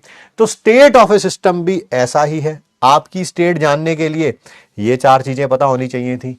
इसी तरह से किसी गैसियस सिस्टम का स्टेट जानने के लिए कि वो इस समय किस परिस्थिति में है, हमें पता होने चाहिए स्टेट वेरिएबल्स। यहां पर स्टेट वेरिएबल्स क्या थे, वॉच आवर्स, डीपीपी, एमपीक्यू और टेस्ट। यहां पर स्टेट वेरिएबल्स क्या है गैसियस सिस्टम के लिए, pressure, volume, number of moles and temperature. आप ये चार चीजें किसी भी सिस्टम के बारे में बता दीजिए, आपको उसकी परिस्थिति पता चल जाएगी। सर एग्जांपल, मान लो किसी का प्रेशर 200 एटीएम है, वॉल्यूम सिर्फ 200 ml है, नंबर ऑफ मोल्स 10 है, टेम्परेचर 1000 केल्विन है, बस ये चार चीजें पता चल जाए आपको, अपने आप माइंड में पता चल जाएगा, अरे प्रेशर 200 एटीएम, वॉल्यूम 200 ml, इसका मतलब ये बहुत ही कम जगह में गैसियस के मोल्स होंगे। कितने थे नंबर ऑफ गैसियस मोल्स, मान लेता हूं 10 गैसियस मोल है, सारे आसपास होंगे, जगह बहुत कम होगी, टेम्परेचर 1000 केल्विन, अरे भाई साहब ये बहुत गर्म होंगे, है ना। तो ये सारी परिस्थिति आपको पता चल जाएगी अगर आपको ये चार चीजें पता चल जाए तो। हैं तो चार चीजें, अगर हमें तीन भी पता चल जाए चौथा अपने आप आ जाएगा। जैसे मेरे को बोला है तो चार चीजें, मुझे आप ये तीनों बता दो, मैं ये अपने आप बता दूंगा, अपने आप बता दूंगा। सिमिलरली यहां पर भी हैं तो चार चीजें, बट हमें अगर तीन भी पता चल जाए, 3 are enough to get the fourth one। चौथा अपने आप पता चल जाएगा बाय यूजिंग क्या, ideal gas equation, PV is equal to N R T, PV is equal to N R T. Sir इसमें आर कहाँ है, बहुत ही समझदार हो यार तुम, बहुत ज्यादा समझदार हो तुम। क्यों नीट यूजी की तैयारी कर रहे हो, सीधा नीट पीजी की तैयारी करो। अबे आर यूनिवर्सल गैस कांस्टेंट होता है, उसकी वैल्यू फिक्स्ड होती है। आइए जल्दी से बताइए,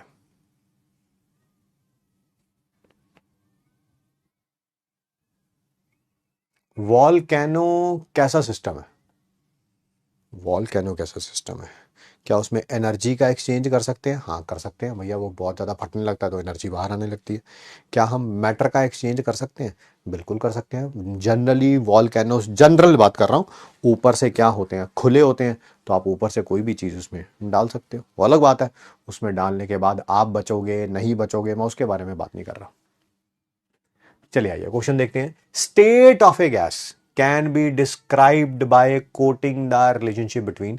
किसी गैस की स्थिति जानने के लिए हमें रिलेशनशिप पता होना चाहिए, किस किस के बारे में, pressure, volume, temperature and amount. I think option number D is the correct answer, D is the correct answer, ठीक है, option number D is the correct answer.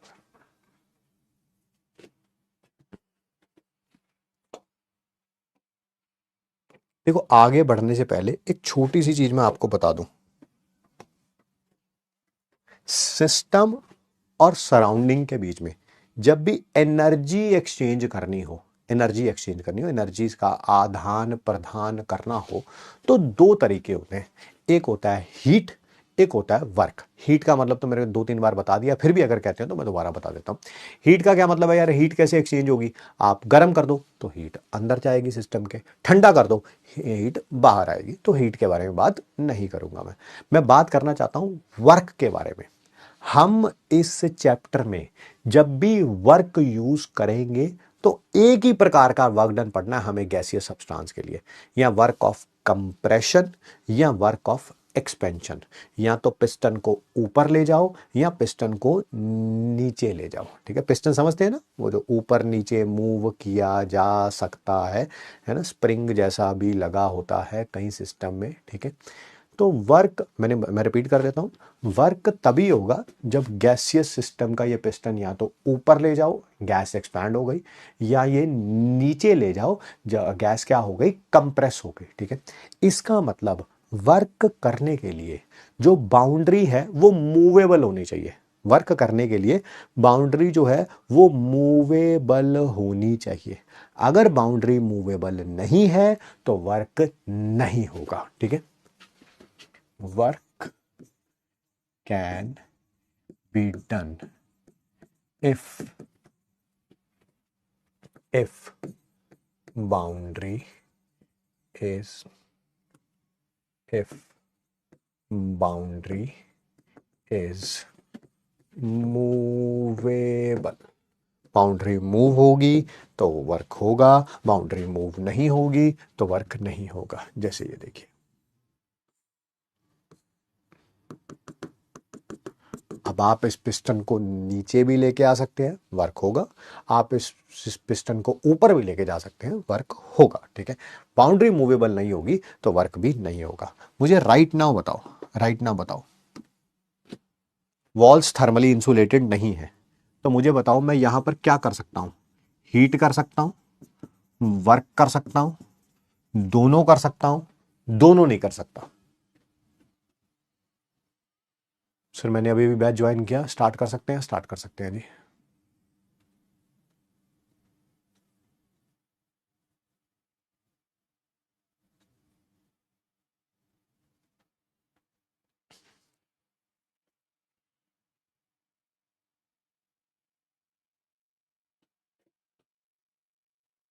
बिल्कुल सही है। गर्म करोगे गर्म हो जाएगा, ठंडा करोगे ठंडा हो जाएगा। तो हीट का एक्सचेंज, एनर्जी का एक्सचेंज तो हो सकता है। पिस्टन लगा हुआ है तो ऊपर नीचे भी हो सकता है, वर्क भी हो सकता है। तो बोथ कैन बी डन। और बताना जरा, और बताना ऐसे एग्जांपल। फिर दोबारा एक सिस्टम लिया और ये थर्मली इंसुलेटेड है। चारों तरफ ये क्या कर रखा है? थर्मल इंसुलेशन लगा रखी है। बताओ, हीट होगा, वर्क होगा, दोनों होंगे, दोनों में से कोई सा नहीं होगा।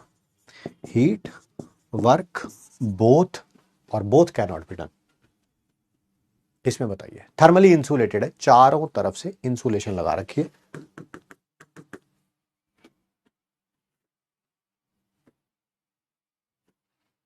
Answer is work can be done. पता है ना हीट क्यों नहीं हो सकती? सर क्यों? क्योंकि थर्मल इंसुलेशन है, तो एनर्जी ना तो अंदर जा सकती ना बाहर जा सकती। वही थर्मस फ्लास्क जैसा सिस्टम है। ठीक है, only work can be done. अगला बताइएगा, अगला एक और सिस्टम लिया मैंने ऐसा,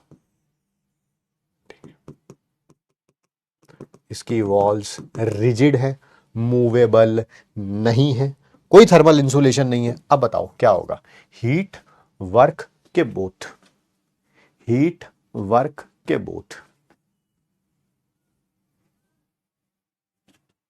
इसमें बताइए, इसमें सर इसमें ऑब्वियसली गर्म करोगे तो वॉल थर्मली इंसुलेटेड नहीं है, डायथर्मी का एनर्जी एक्सचेंज होगी, अंदर गर्म हो जाएगा। आइस रखोगे, एनर्जी बाहर आएगी, ठंडा हो जाएगा। तो ऑब्वियसली हीट का एक्सचेंज तो हो सकता है। वर्क हो सकता है? नहीं हो सकता। वर्क तभी होता है जब बाउंड्री मूवेबल हो। चारों बाउंड्रीज क्या है? फिक्स्ड है, रिजिड है। तो only heat can be exchanged, सिर्फ और सिर्फ हीट एक्सचेंज हो सकती है। इसमें सिर्फ हीट हो सकती है, इसमें सिर्फ वर्क हो सकता है, इसमें हीट और वर्क दोनों हो सकते थे। नेक्स्ट वाला देखिए, सिमिलर सिस्टम लिया है बट बाहर क्या कर रखे हमने, थर्मल इंसुलेशन। थर्मल इंसुलेशन, अब बताइए, ये थर्मली इंसुलेटेड है, थर्मल इंसुलेशन है, तो बताइए क्या हो सकता है, क्या होगा, जल्दी जल्दी बताइए। Neither heat nor work. Thermally insulated है तो हीट अंदर नहीं जा सकती, बाहर नहीं आ सकती, ठीक है, तो हीट का एक्सचेंज तो नहीं हो सकता। वॉल सारी रिजिड है, मूवेबल है ही नहीं, तो वर्क भी नहीं हो सकता। कैन बी डन, ठीक है। तो ये सारी छोटी छोटी चीजें आपको पता होनी चाहिए थी कि कौन सा सिस्टम क्या चीज कर सकता है और क्या चीज नहीं कर सकता है ना, कुछ भी नहीं कर सकता, बिल्कुल सही कह रहे हैं आप, एब्सोल्युटली राइट। बात करते हैं एक ऐसा टॉपिक जो छोटा जरूर है बट इंपॉर्टेंट है, properties of the system. System में दो प्रकार की प्रॉपर्टीज होंगी, एक एक्सटेंसिव, एक इंटेंसिव। पहले बात करेंगे एक्सटेंसिव के बारे में। ये वो प्रॉपर्टीज हैं सिस्टम की, ठीक है, जो मास के ऊपर डिपेंड करती हैं। मास बढ़ा दो, प्रॉपर्टी की वैल्यू चेंज, मास कम कर दो, प्रॉपर्टी की वैल्यू चेंज, ठीक है, जो मास के ऊपर, अमाउंट के ऊपर डिपेंड करती हैं। सबसे पहला तो यही दे रखा है, मास, है ना, मैटर के ऊपर डिपेंड करती है। भाई गैस ज्यादा डालोगे उसका मास ज्यादा होगा, गैस कम डालोगे कंटेनर में उसका मास कम होगा, है ना, तो मास चेंज हो रहा है। दूसरा है वॉल्यूम। ध्यान से सुनना और समझना, इसको समझने के लिए बच्चे जो है, अच्छे बच्चे जो है पढ़ने वाले, उनको मुश्किल आती है ना, मतलब कि जो अच्छे नहीं होते उनको तो कुछ भी पढ़ा दो, उनको सब समझ आ जाता है, ठीक है। सर आपने जब इस साल में some basic concepts of chemistry की पहली क्लास ली थी, तब आपने बोला था गैस की अपनी वॉल्यूम होती ही रही, गैस के अंदर जो खाली जगह होती है, गैस के अंदर जो खाली जगह होती है वही गैस की वॉल्यूम होती है। आज आप बोल रहे हो कि ज्यादा गैस डालोगे तो वॉल्यूम ज्यादा होगी, कम गैस डालोगे तो वॉल्यूम कम होगी, है ना, दोनों बातें आपस में जो है वो अलग अलग हैं। बताइए कैसे। बैकलॉग वीडियो दे दो। ये कौन सी वीडियो होती है बैकलॉग वीडियो? बैक में देखनी होती है, ऐसे देखनी होती है, जैसे 1 घंटा 45 मिनट की क्लास है तो उसको पीछे से देखना शुरू करते हैं बैकलॉग वीडियो। ये कौन सी वीडियो होती है भाई? ये कौन सी होती है बैकलॉग वीडियो? बताओ भाई। मैं नया नई नई नई चीजें आ रही हैं, है? होता नहीं है, बारिश हो रही है, बारिश तो वो जमीन में से वो अलग अलग तरह की चीजें निकलती हैं, सांप, केंचुए, फ्रॉग। ये कौन सी वीडियो होती है बैकलॉग वीडियो?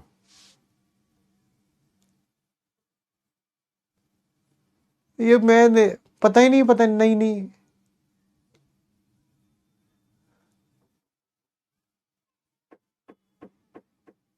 अच्छा अच्छा, एमआर सर ने दी है, कोई बात नहीं, मैं भी दे देता हूं। ये देखो, एक ही वीडियो देनी है ना, क्वेश्चन भी प्रैक्टिस करने हैं उसमें। जल्दी जल्दी बता दे, मैं फिर मैं सच्ची बोल रहा हूं, मेरे पास टाइम नहीं है, मेरे को पढ़ाना भी है। एक पक्का ले फिर चक तू। ए पुत्र उम्मीद 2026, और नहीं नहीं वो तो आना ले, तो 2025 में चला जाइयो। उसमें ना some basic concepts of chemistry, तेरे लिए केमिस्ट्री है, वैसे दुनिया के लिए केमिस्ट्री है, वो पढ़ाया मैंने, तो वहां से पढ़ ले, लय हो गया एक वीडियो में। थ्योरी भी है और क्वेश्चन भी है, ऐ ना सोची सिर्फ थ्योरी थ्योरी करा दूंगा, क्वेश्चन भी है उसमें। और दूसरा फिर रिडॉक्स भी कर लेना है तूने, क्योंकि एक दिन बैठना है तूने, और फिर सॉल्यूशन भी खत्म कर लेना तूने। मेरे को पता है, जब तेरे को खुजली होती है ना तो फिर सारी हो जाती है। अच्छा मैं सीरियसली कह रहा हूं, मैं सीरियसली कह रहा हूं भाई, मैं सीरियसली कह रहा हूं। आप चाहो तो आप यहां से अपना बैकलॉग कंप्लीट कर सकते हैं, ठीक है। और बढ़िया तरीका रहेगा, क्यों? क्योंकि इसके अंदर थ्योरी और क्वेश्चंस दोनों करा रखे हैं, दोनों करा रखे हैं, ठीक है। तो मीट 2025 से आप कंप्लीट कर सकते हैं।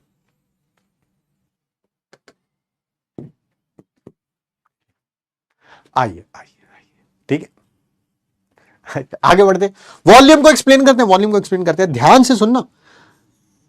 गैस कम तो वॉल्यूम कम, गैस ज्यादा तो वॉल्यूम ज्यादा। कैसे सर, कैसे कैसे? राइट नाउ कंटेनर के अंदर पिस्टन लगा रखा है और पिस्टन बिल्कुल ये धरती को चूम रहा है कहने का मतलब बिल्कुल नीचे लगा हुआ है, ठीक है। आप, और फ्रिक्शनलेस पिस्टन है, आपने यहां पर इधर से थोड़ी सी गैस डाली, थोड़ी सी, है ना, थोड़ी सी, है ना, पू करके, हाँ, थोड़ी सी गैस डाली इसके अंदर, तो आप देखेंगे पिस्टन थोड़ा सा ऊपर चला जाएगा, थोड़ा सा ऊपर चला जाएगा, ठीक है।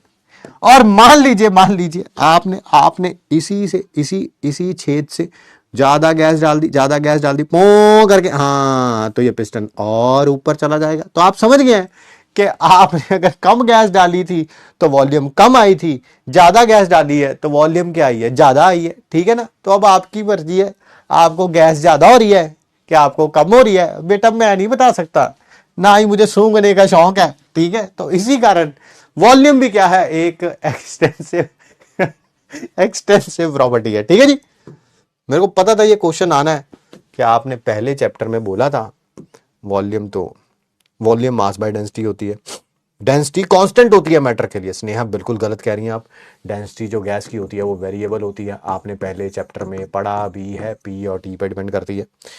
सर उसमें इक्विवेलेंट और मोलैरिटी में टॉपिक्स नहीं है। क्यों नहीं है? सॉल्यूशन चैप्टर में जाओ, बिल्कुल इक्विवेलेंट मोलैरिटी सब नजर आएगा तुम्हें। ले फिर हर्षवर्धन कर दिया ब्लॉक तुझे। उम्मीद बैच फ्री है बेटा, फ्री है। चलिए आइए, तो मास हो गया, वॉल्यूम हो गया, ठीक है, और सारी टाइप की एनर्जी, सारी टाइप की एनर्जी, ठीक है। सर कौन कौन सी? इसे बोलते हैं यू। यू वाला यू नहीं, फिर तो मैं गधा बोलूंगा ना। यू मतलब इंटरनल एनर्जी। कौन सी? Internal energy. ये है एच, एच फॉर एंथैल्पी ना, मैं कुछ और ही कहने लगा था। आइए एच, ठीक है, एंथैल्पी, ये भी एक टाइप की एनर्जी होती है। एस, एस पता क्या है? एंट्रोपी। ये एनर्जी पता क्या है? ये वेस्ट ऑफ एनर्जी है, वेस्ट ऑफ एनर्जी। वो होता नहीं कईयों के, है ना, अंदर कीड़ा नहीं होता, कीड़ा, ये वही है, वेस्ट ऑफ एनर्जी है ये, ठीक है। और कौन सी बताऊं? जी, Gibbs free energy, Gibbs free energy. सारी जो एनर्जीज होती हैं इस चैप्टर में पढ़ेंगे, ये भी पढ़ेंगे, ये भी पढ़ेंगे, ये भी पढ़ेंगे, ये भी पढ़ेंगे, अभी सिर्फ नाम बताए हैं मैंने इनके। ये भी सारी क्या होती हैं? एक्सटेंसिव होती हैं, ठीक है,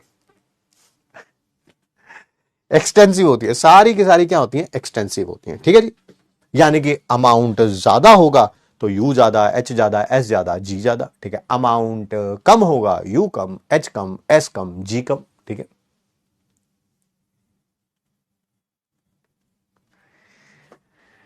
ठीक है जी, ठीक है, ठीक है, ठीक है। अभी बात करेंगे इसके बारे में, और बात करेंगे, ठीक है। और देखो जरा, और देखो, बात करेंगे, मैं रिपीट कर रहा हूं, फिर बात करेंगे। इंटेंसिव प्रॉपर्टीज ये वो होती हैं जो मैटर पे डिपेंड नहीं करती, मैटर पे डिपेंड नहीं करती, ठीक है। ये आप ज्यादा गैस लो या कम गैस लो, पू करो या पो करो, जैसा मर्जी करो, इनकी वैल्यू क्या रहती है? सेम ही रहती है। इनकी वैल्यू क्या रहती है? सेम ही रहती है। जैसे टेम्परेचर है, ये देखो, इस कंटेनर के अंदर कोई गैस है, ठीक है, उसका टेम्परेचर मान लेते हैं 300 केल्विन है, ठीक है, 300 केल्विन है। अब इसमें से इसी कंटेनर के आप 4 हिस्से कर दो, 4 हिस्से कर दो, तो क्या टेम्परेचर 75 75 75 75 हो जाएगा? नहीं भाई, टेम्परेचर अभी भी क्या रहेगा? सेम रहेगा। कितना? 300 केल्विन, ठीक है। रिफ्रैक्टिव इंडेक्स हो गया, पता ही है, 9-10 से पढ़ते आ रहे हैं हम लोग, है ना। मोलर मास, मान लो इसके अंदर कार्बन डाइऑक्साइड थी, ठीक है। वैसे तुम्हारी वाली जो तुम छोड़ते हो उसमें तो बेटा अमोनिया ही लगती है मेरे को, आपको कैसे पता? मैं गेस कर रहा हूं, आई डोंट वांट टू, है ना, I don't want to involve in it, ठीक है, बट तुम्हारी शक्ल से लगता है कि तुम अमोनिया वाले ही हो। चलो मान लो कि यहां पर कार्बन डाइऑक्साइड है, ठीक है, तो कार्बन डाइऑक्साइड का जो मोलर मास होता है वो कांस्टेंट ही होता है, दैट इज 44 ग्राम पर मोल। थोड़ी सी लोगे कार्बन डाइऑक्साइड तब भी क्या होगा? 44 ग्राम पर मोल। ज्यादा कार्बन डाइऑक्साइड लोगे तब भी क्या होगा? 44 ग्राम पर मोल, ठीक है, ठीक है जी, ठीक है, ठीक है, ठीक है।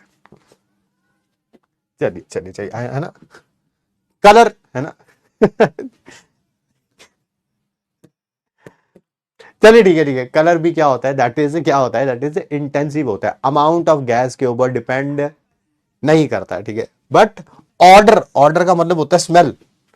इस बात से मेरे को पता है तुम लोग एग्री नहीं कर रहे हो, तुम लोग एग्री नहीं कर रहे हो कि जो स्मेल होती है वो जो है वो इंटेंसिव प्रॉपर्टी है बेटा, होती है ना बेटा, होती है। ठीक है, मैं बताता हूं कैसे, है ना।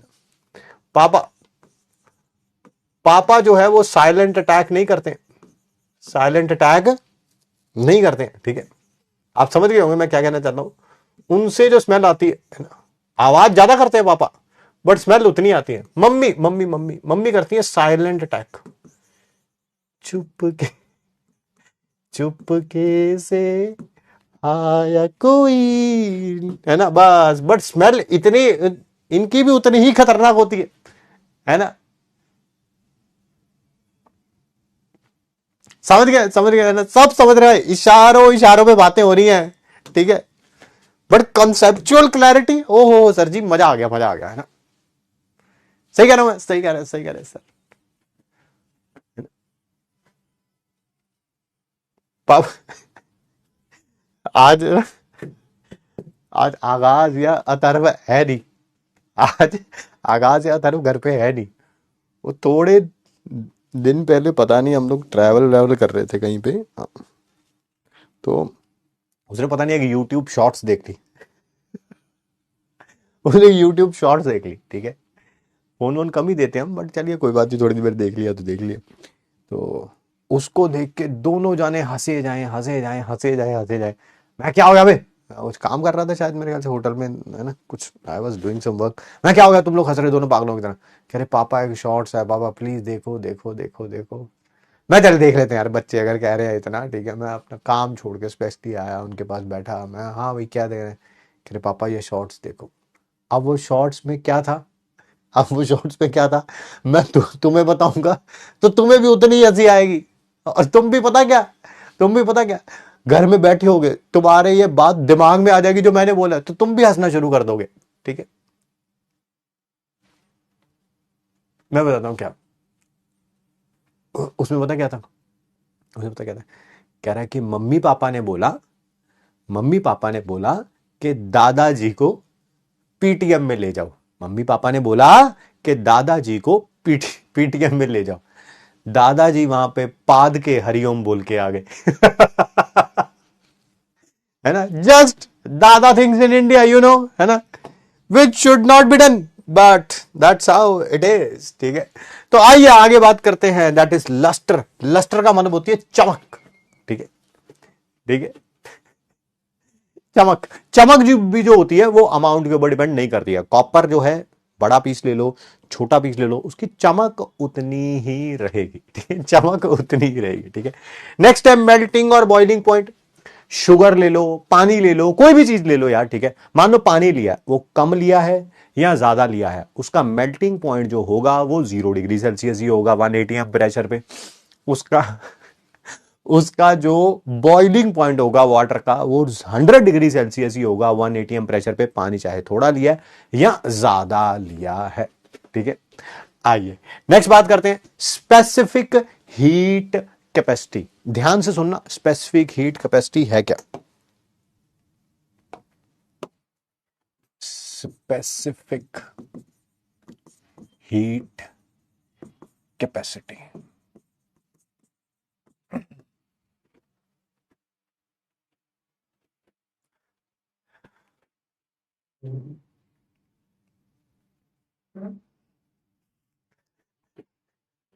आइए, स्पेसिफिक हीट कैपेसिटी क्या होगी, 1 ग्राम, मैं रिपीट कर रहा हूं, 1 ग्राम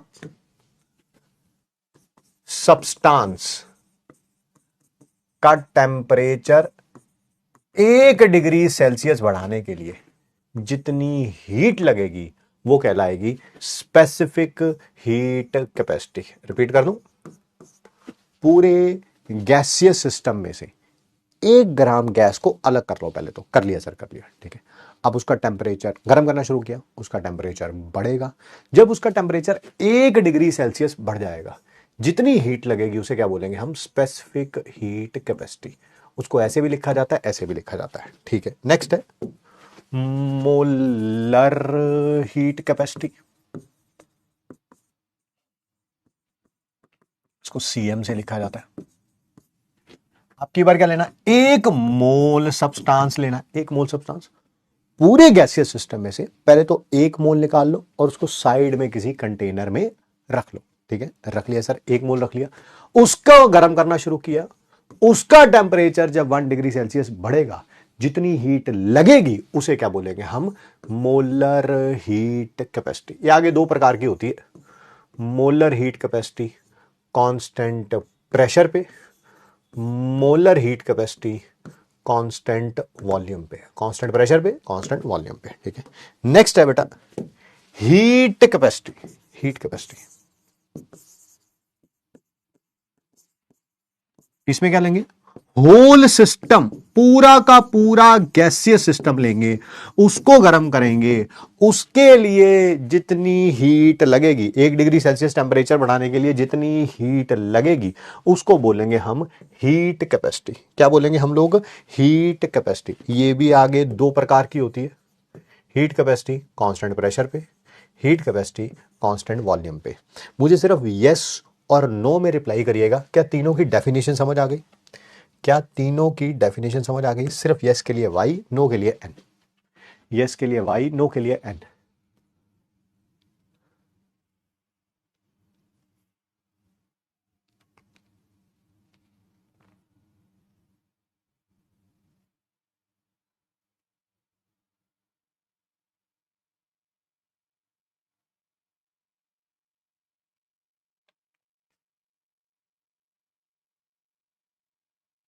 ठीक है जी, ठीक है, ठीक है। अब जरा ध्यान से सुनना, मैं बोल रहा हूं ये जो हीट कैपेसिटी होती है ये एक्सटेंसिव होती है। क्या आप मेरी बात से इत्तेफाक रखेंगे, इत्तेफाक रखेंगे? बिल्कुल सर, आपने पूरा सिस्टम बोला, पूरा सिस्टम हो सकता है 10 ग्राम का, पूरा सिस्टम हो सकता है 100 ग्राम का, 120 ग्राम का, 125 ग्राम का, जितने का मर्जी हो सकता है। तो ऑब्वियसली पूरे सिस्टम का टेम्परेचर इंक्रीज करने के लिए जो हीट लगेगी वो अलग अलग होगी। 10 ग्राम के लिए अलग होगी, 100 ग्राम के लिए अलग होगी, 150 ग्राम के लिए अलग होगी, 500 ग्राम के लिए अलग अलग होगी। तो ये एक्सटेंसिव है, नो इश्यूज। ठीक है, बट ये इंटेंसिव है, ये इंटेंसिव है। मान लो 100 ग्राम के लिए हीट कैपेसिटी आई 500 जूल। आपने 100 ग्राम की जगह 200 ग्राम कर दिया सिस्टम, अब कितनी आएगी सर, 1000 जूल। चेंज हो रही है ना, 300 ग्राम कर दिया, अब कितनी आएगी, 1500 जूल। बट 1 ग्राम के लिए कितनी होगी, चाहे यहां से निकालो, यहां से निकालो, यहां से निकालो, क्या वो 1 ग्राम के लिए वैल्यू 5 जूल ही आएगी?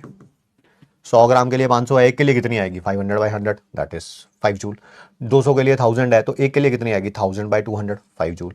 300 के लिए 1500 है, तो एक के लिए कितनी आएगी, 1500 डिवाइडेड बाई 300, कितनी आएगी, 5 जूल। क्या समझ आ गया ये इंटेंसिव क्यों है? सिमिलरली इसके अंदर मान लो 20 मोल्स है, मोल्स, इसके अंदर कितने होंगे फिर, 40 मोल्स, इसके अंदर कितने होंगे, दैट इज 60 मोल्स।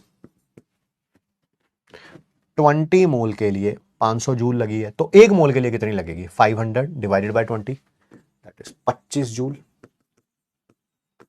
यहां से भी निकाल के देख लो तब भी 25 जूल, यहां से भी निकाल के देख लो 25 जूल।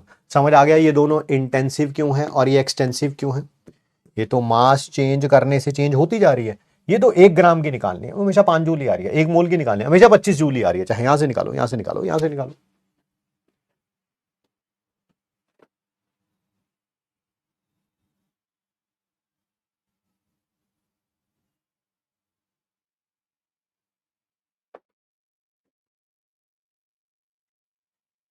डेफिनेशन, डेफिनेशन लिखवा दिया बेटा। आपको माइंड मैप वगैरह समझ नहीं आता है तो मैं कुछ कर भी नहीं सकता हूं बेटा आगे। आप पता होना चाहिए ये ड्रॉपर बैच है, ड्रॉपर बैच, ड्रॉपर बैच में, ठीक है, वो पढ़ाया जाता है, पढ़ाने का तरीका बिल्कुल इंटायरली डिफरेंट होता है as compare to 11th and 12th। उन्होंने बेटा अपने एग्जाम देने होते हैं साथ में, वहां पर पढ़ाने का तरीका इंटायरली डिफरेंट होगा, वहां पर एक एक डेफिनेशन लिखनी पड़ती है, यहां पर समझाना ज्यादा जरूरी होता है। ठीक है, इसी को 4 लाइनों में लिख दूंगा, 4 लाइनों में लिख दूंगा तो ज्यादा समझ आ जाएगा भाई, वो नहीं समझ आएगा ना। 3 बार डेफिनेशन बोली मैंने, ठीक है, और please let's not get into it. Malleability and ductility पता ही होगा, 9-10 से बढ़ते आ रहे हैं। मेटल्स को जब हम किसमें, शीट्स में कन्वर्ट कर देते हैं और वायर्स में कन्वर्ट कर देते हैं, उनकी कन्वर्ट करने की जो एबिलिटी होती है, चाहे वो छोटा पीस हो मेटल का या बड़ा पीस हो मेटल का, वो दोनों क्या रहते हैं, एबिलिटी तो क्या रहेगी, दैट इज सेम रहेगी। ठीक है। कंडक्टिविटी वो भी आपको पता ही है कि दैट इज इलेक्ट्रॉन्स के मूवमेंट के कारण या आयंस के मूवमेंट के कारण कंडक्टिविटी आती है। छोटा पीस लेंगे, बड़ा पीस लेंगे, कंडक्टिविटी क्या रहेगी, सेम ही रहेगी। ठीक है। यहां पर डेंसिटी और प्रेशर भी लिखा हुआ है, बड़ा इंपॉर्टेंट पॉइंट है, ध्यान से सुनना और समझना। डेंसिटी और प्रेशर को एक्सप्लेन करना है और भी बहुत सारी चीजें एक्सप्लेन करनी है, उसके लिए ध्यान से सुनना और समझना बहुत ही इंपॉर्टेंट है ये। इसी कारण इसको मैं लिख रहा हूं MIT में, क्योंकि इसके ऊपर क्वेश्चन आने के चांसेस क्या हैं, बहुत ज्यादा। मान लीजिए x एंड y दोनों बेटा एक्सटेंसिव प्रॉपर्टी है। x भी एक एक्सटेंसिव प्रॉपर्टी है, y भी एक एक्सटेंसिव प्रॉपर्टी है। तो चाहे आप x प्लस वाई को ऐड करो या x और y को सब्ट्रैक्ट करो या x और y को मल्टीप्लाई करो, ये एक्सटेंसिव ही रहेंगे, ये एक्सटेंसिव ही रहेंगे। x plus Y, x minus Y और x इंटू वाई भी क्या होगा, एक्सटेंसिव ही होगा। But very very important point, जिसमें से क्वेश्चन बहुत बार आया भी है और आ भी सकता है, that is x upon Y और dx अपॉन dy, ये क्या होंगे, इंटेंसिव। ये क्या होंगे, इंटेंसिव। एक्सटेंसिव को एक्सटेंसिव से ही डिवाइड करो तो इंटेंसिव हो जाता है, एक्सटेंसिव को चेंज इन एक्सटेंसिव को चेंज इन एक्सटेंसिव से डिवाइड करो तो क्या हो जाता है, इंटेंसिव हो जाता है। अब बच्चे बहुत सारे क्वेश्चन पूछने लगेंगे, सर ऐसा अगर ऐसा हो एक्सटेंसिव अपॉन इंटेंसिव तो वो एक्सटेंसिव ही है। नहीं नहीं सर, एक एक्सटेंसिव है दूसरा इंटेंसिव है तब भी एक्सटेंसिव, नहीं नहीं इसको नहीं करना। हाँ, इसमें वेरिएबल आता है ना, तो इसको नहीं करना। आपको जितने करने हैं वो मैंने बता दिया। नहीं नहीं सर, इंटेंसिव का बताओ, इंटेंसिव को ऐड करें, सब्ट्रैक्ट करें, मल्टीप्लाई करें, डिवाइड करें, वो इंटेंसिव ही रहेगा। A and B are intensive, तो A plus B, A minus B, A into B और ए अपॉन बी, ये भी इंटेंसिव ही है, ये भी इंटेंसिव ही है। ठीक है।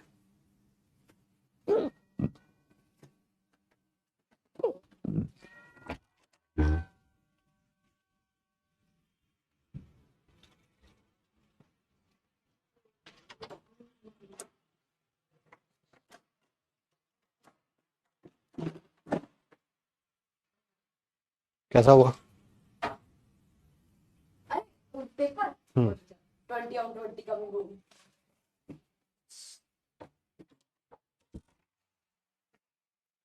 ध्यान से सुनिएगा, समझिएगा। जैसे पहली प्रॉपर्टी मैं आपसे पूछ रहा हूं, आप मुझे जवाब दीजिए, है ना। अब आप अपने आप एक्सटेंसिव इंटेंसिव फाइंड आउट कर सकते हैं। नंबर ऑफ मोल्स, क्या नंबर ऑफ मोल्स यही होते हैं, mass upon gram molecular mass, जिसे मोलर मास भी बोल देते हैं। मुझे जल्दी से बताओ मोल्स क्या होंगे, एक्सटेंसिव होंगे या इंटेंसिव होंगे? Sir extensive upon intensive extensive होता है। क्या आपको पता है ये एक्सटेंसिव है? यस सर, सबसे पहले एक्सटेंसिव में ये एग्जांपल दिया। ये इंटेंसिव है? यस। तो ये क्या होगा, एक्सटेंसिव होगा। क्या होगा, एक्सटेंसिव होगा। ठीक है। अच्छा आगे पूछ रहा हूं, जवाब दीजिए। मोलैरिटी क्या होती है, number of moles divided by volume. Number of moles क्या है सर, जस्ट अभी ये एक्सटेंसिव है और ये तो दूसरा एग्जांपल एक्सटेंसिव में इसी का दिया था।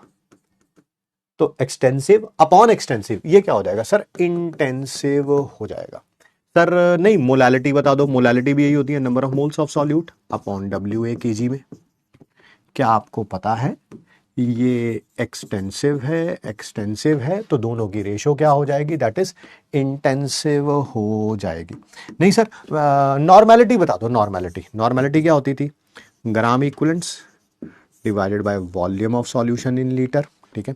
ग्राम इक्विवेलेंट्स क्या होते हैं सर, ज्यादा सब्सटेंस का मास ज्यादा होता है तो उसके ग्राम इक्विवेलेंट भी ज्यादा होते हैं। तो सर ये एक्सटेंसिव है, ये भी एक्सटेंसिव है, तो ये क्या हो जाएगा, इंटेंसिव हो जाएगा। नहीं सर मुझे मोल फ्रैक्शन बताओ, सर मोल फ्रैक्शन बताओ, ये बी की मोल फ्रैक्शन, क्या आपको पता है ऊपर मोल्स है, यस मोल्स एक्सटेंसिव है, सबसे ऊपर लिखा है, नीचे भी टोटल मोल्स हैं, ये भी एक्सटेंसिव है, दोनों की रेशो क्या हो जाएगी, इंटेंसिव हो जाएगी। सर आप डेंसिटी प्रूफ करने वाले थे, यस डेंसिटी क्या होती है, मास बाय वॉल्यूम, ये भी एक्सटेंसिव, ये भी एक्सटेंसिव, तो अपने आप पता चल गया कि ये क्या है, दैट इज इंटेंसिव। नहीं सर आप प्रेशर एक्सप्लेन करने वाले थे, प्रेशर क्या होता है, force per unit area, area तो आपको पता है एक्सटेंसिव होता है ना भाई, ज्यादा कम जगह होगी उसका एरिया कम होगा, ज्यादा जगह होगी उसका एरिया ज्यादा होगा, ठीक है। फोर्स, सर फोर्स भी एक्सटेंसिव ही होता है, कैसे, फोर्स होता किसके बराबर है, मास इनटू एक्सलेशन, ये एक्सटेंसिव है तो ये भी क्या होगा, एक्सटेंसिव होगा, तो एक्सटेंसिव अपॉन एक्सटेंसिव क्या हो जाएगा, दैट इज इंटेंसिव हो जाएगा। मैं अब आपसे पूछना चाहता हूं pH, that is negative logarithm of H positive ion concentration, ये H पॉजिटिव आयन की मोलैरिटी है, मोलैरिटी H पॉजिटिव आयन की मोलैरिटी है। अब मुझे बता दो ये क्या है, ये एक्सटेंसिव है या इंटेंसिव है, एक्सटेंसिव है या इंटेंसिव है,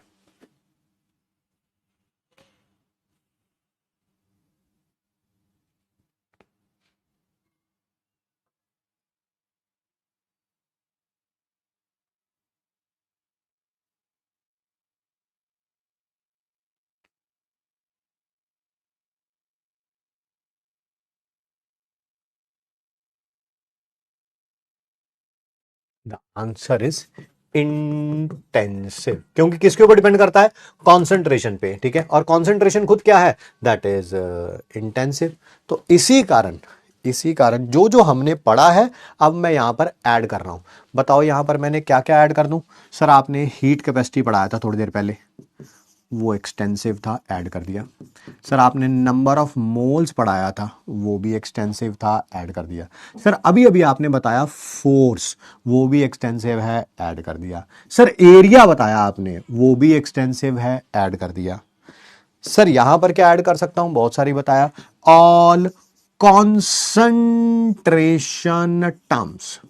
अब वो कॉन्सेंट्रेशन टर्म्स में मोलैरिटी भी आ गई, नॉर्मेलिटी भी आ गई, मोलैलिटी भी आ गई, मोल फ्रैक्शन भी आ गई, ठीक है, ये भी सारी क्या है, दैट इज इंटेंसिव है।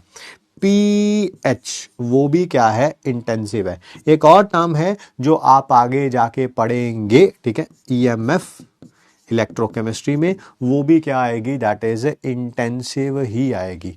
सर और क्या पढ़ाया था अभी आपने, प्रेशर वो भी इंटेंसिव है, डेंसिटी वो भी इंटेंसिव है ना, तो बहुत सारी चीजें यहां पर आ गई हैं।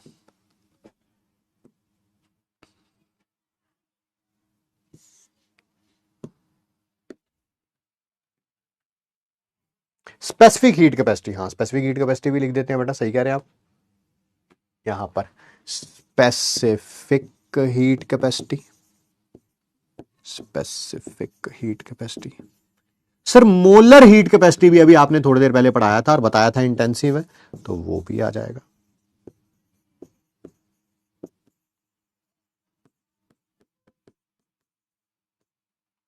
ठीक है, ध्यान से सुनना और समझना, सुनना और समझना।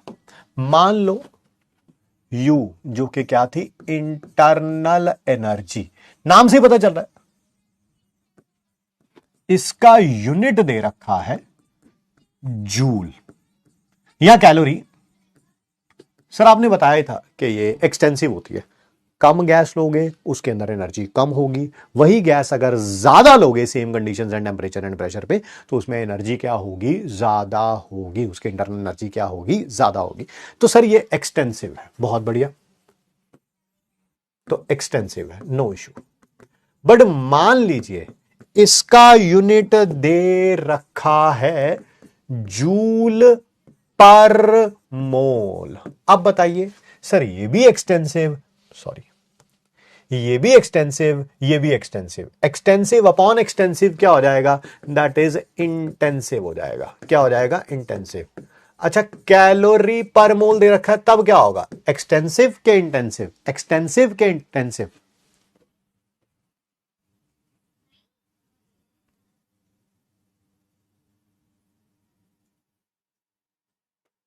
कैलोरी पर मोल दे रखा है, तब क्या होगा?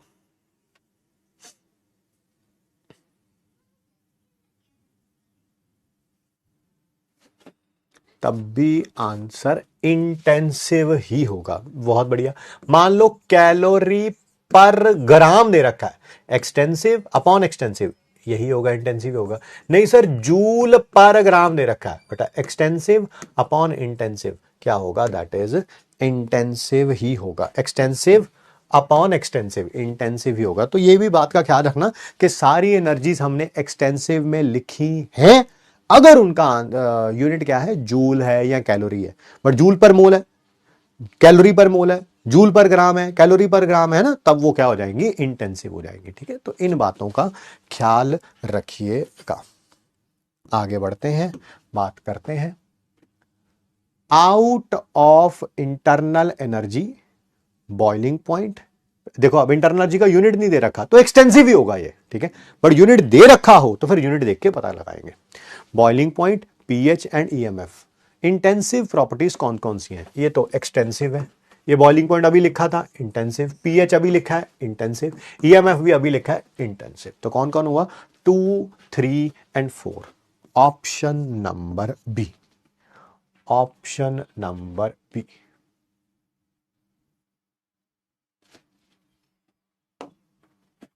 आगे बढ़ते हैं बेटा, बात करते हैं which of the following are extensive properties. कौन सी एक्सटेंसिव प्रॉपर्टीज है?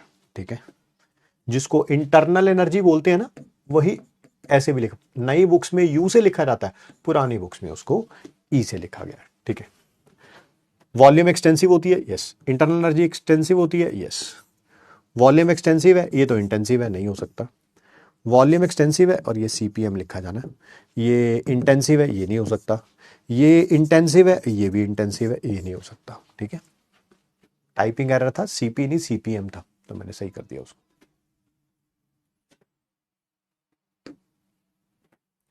इनमें से इंटेंसिव प्रॉपर्टी कौन सी है? मास एक्सटेंसिव है, वॉल्यूम एक्सटेंसिव है, एंथैल्पी ये भी एक्सटेंसिव है। कौन सी हो गई? सरफेस टेंशन हो गई क्या? इंटेंसिव। बताओ सरफेस टेंशन क्या होती थी? फिजिक्स में पढ़ा नहीं पढ़ा?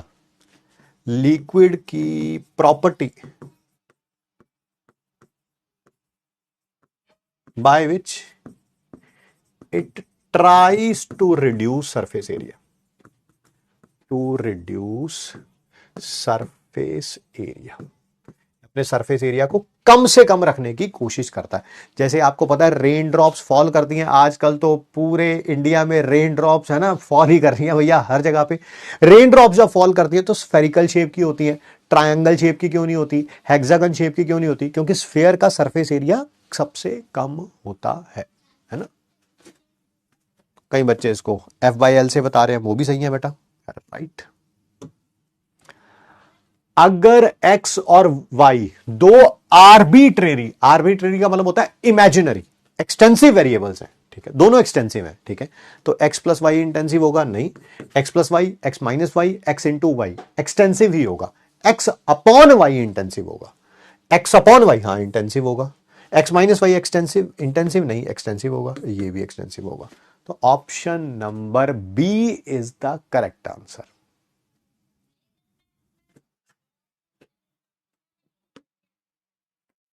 अगला पढ़िए क्वेश्चन, असर्शन रीजन का क्वेश्चन है। वैरायटी क्वेश्चंस का आपको जरूर मिलेगा और आपको करना भी चाहिए अगले साल के एग्जाम के लिए। मास और वॉल्यूम दोनों एक्सटेंसिव होते हैं? हाँ सर, दोनों एक्सटेंसिव होते हैं। मास अपॉन वॉल्यूम एक्सटेंसिव होगा? नहीं, एक्सटेंसिव अपॉन एक्सटेंसिव क्या होता है? दैट इज इंटेंसिव होता है ना। मास अपॉन वॉल्यूम डेंसिटी होती है, इंटेंसिव होता है। तो पहला सही है, दूसरा करेक्ट है, असर्शन ट्रू है, रीजन इनकरेक्ट है। Option number C, option number C. ध्यान से क्वेश्चन को पढ़िए, सुनिए, समझिए। Volume of a gas is reduce to half of its original volume पहले किसी गैस की वॉल्यूम जो थी वो V थी, आपने पिस्टन को पकड़ा, इसको नीचे ले आए, अब इसकी वॉल्यूम आधी कर दी आपने, आधी।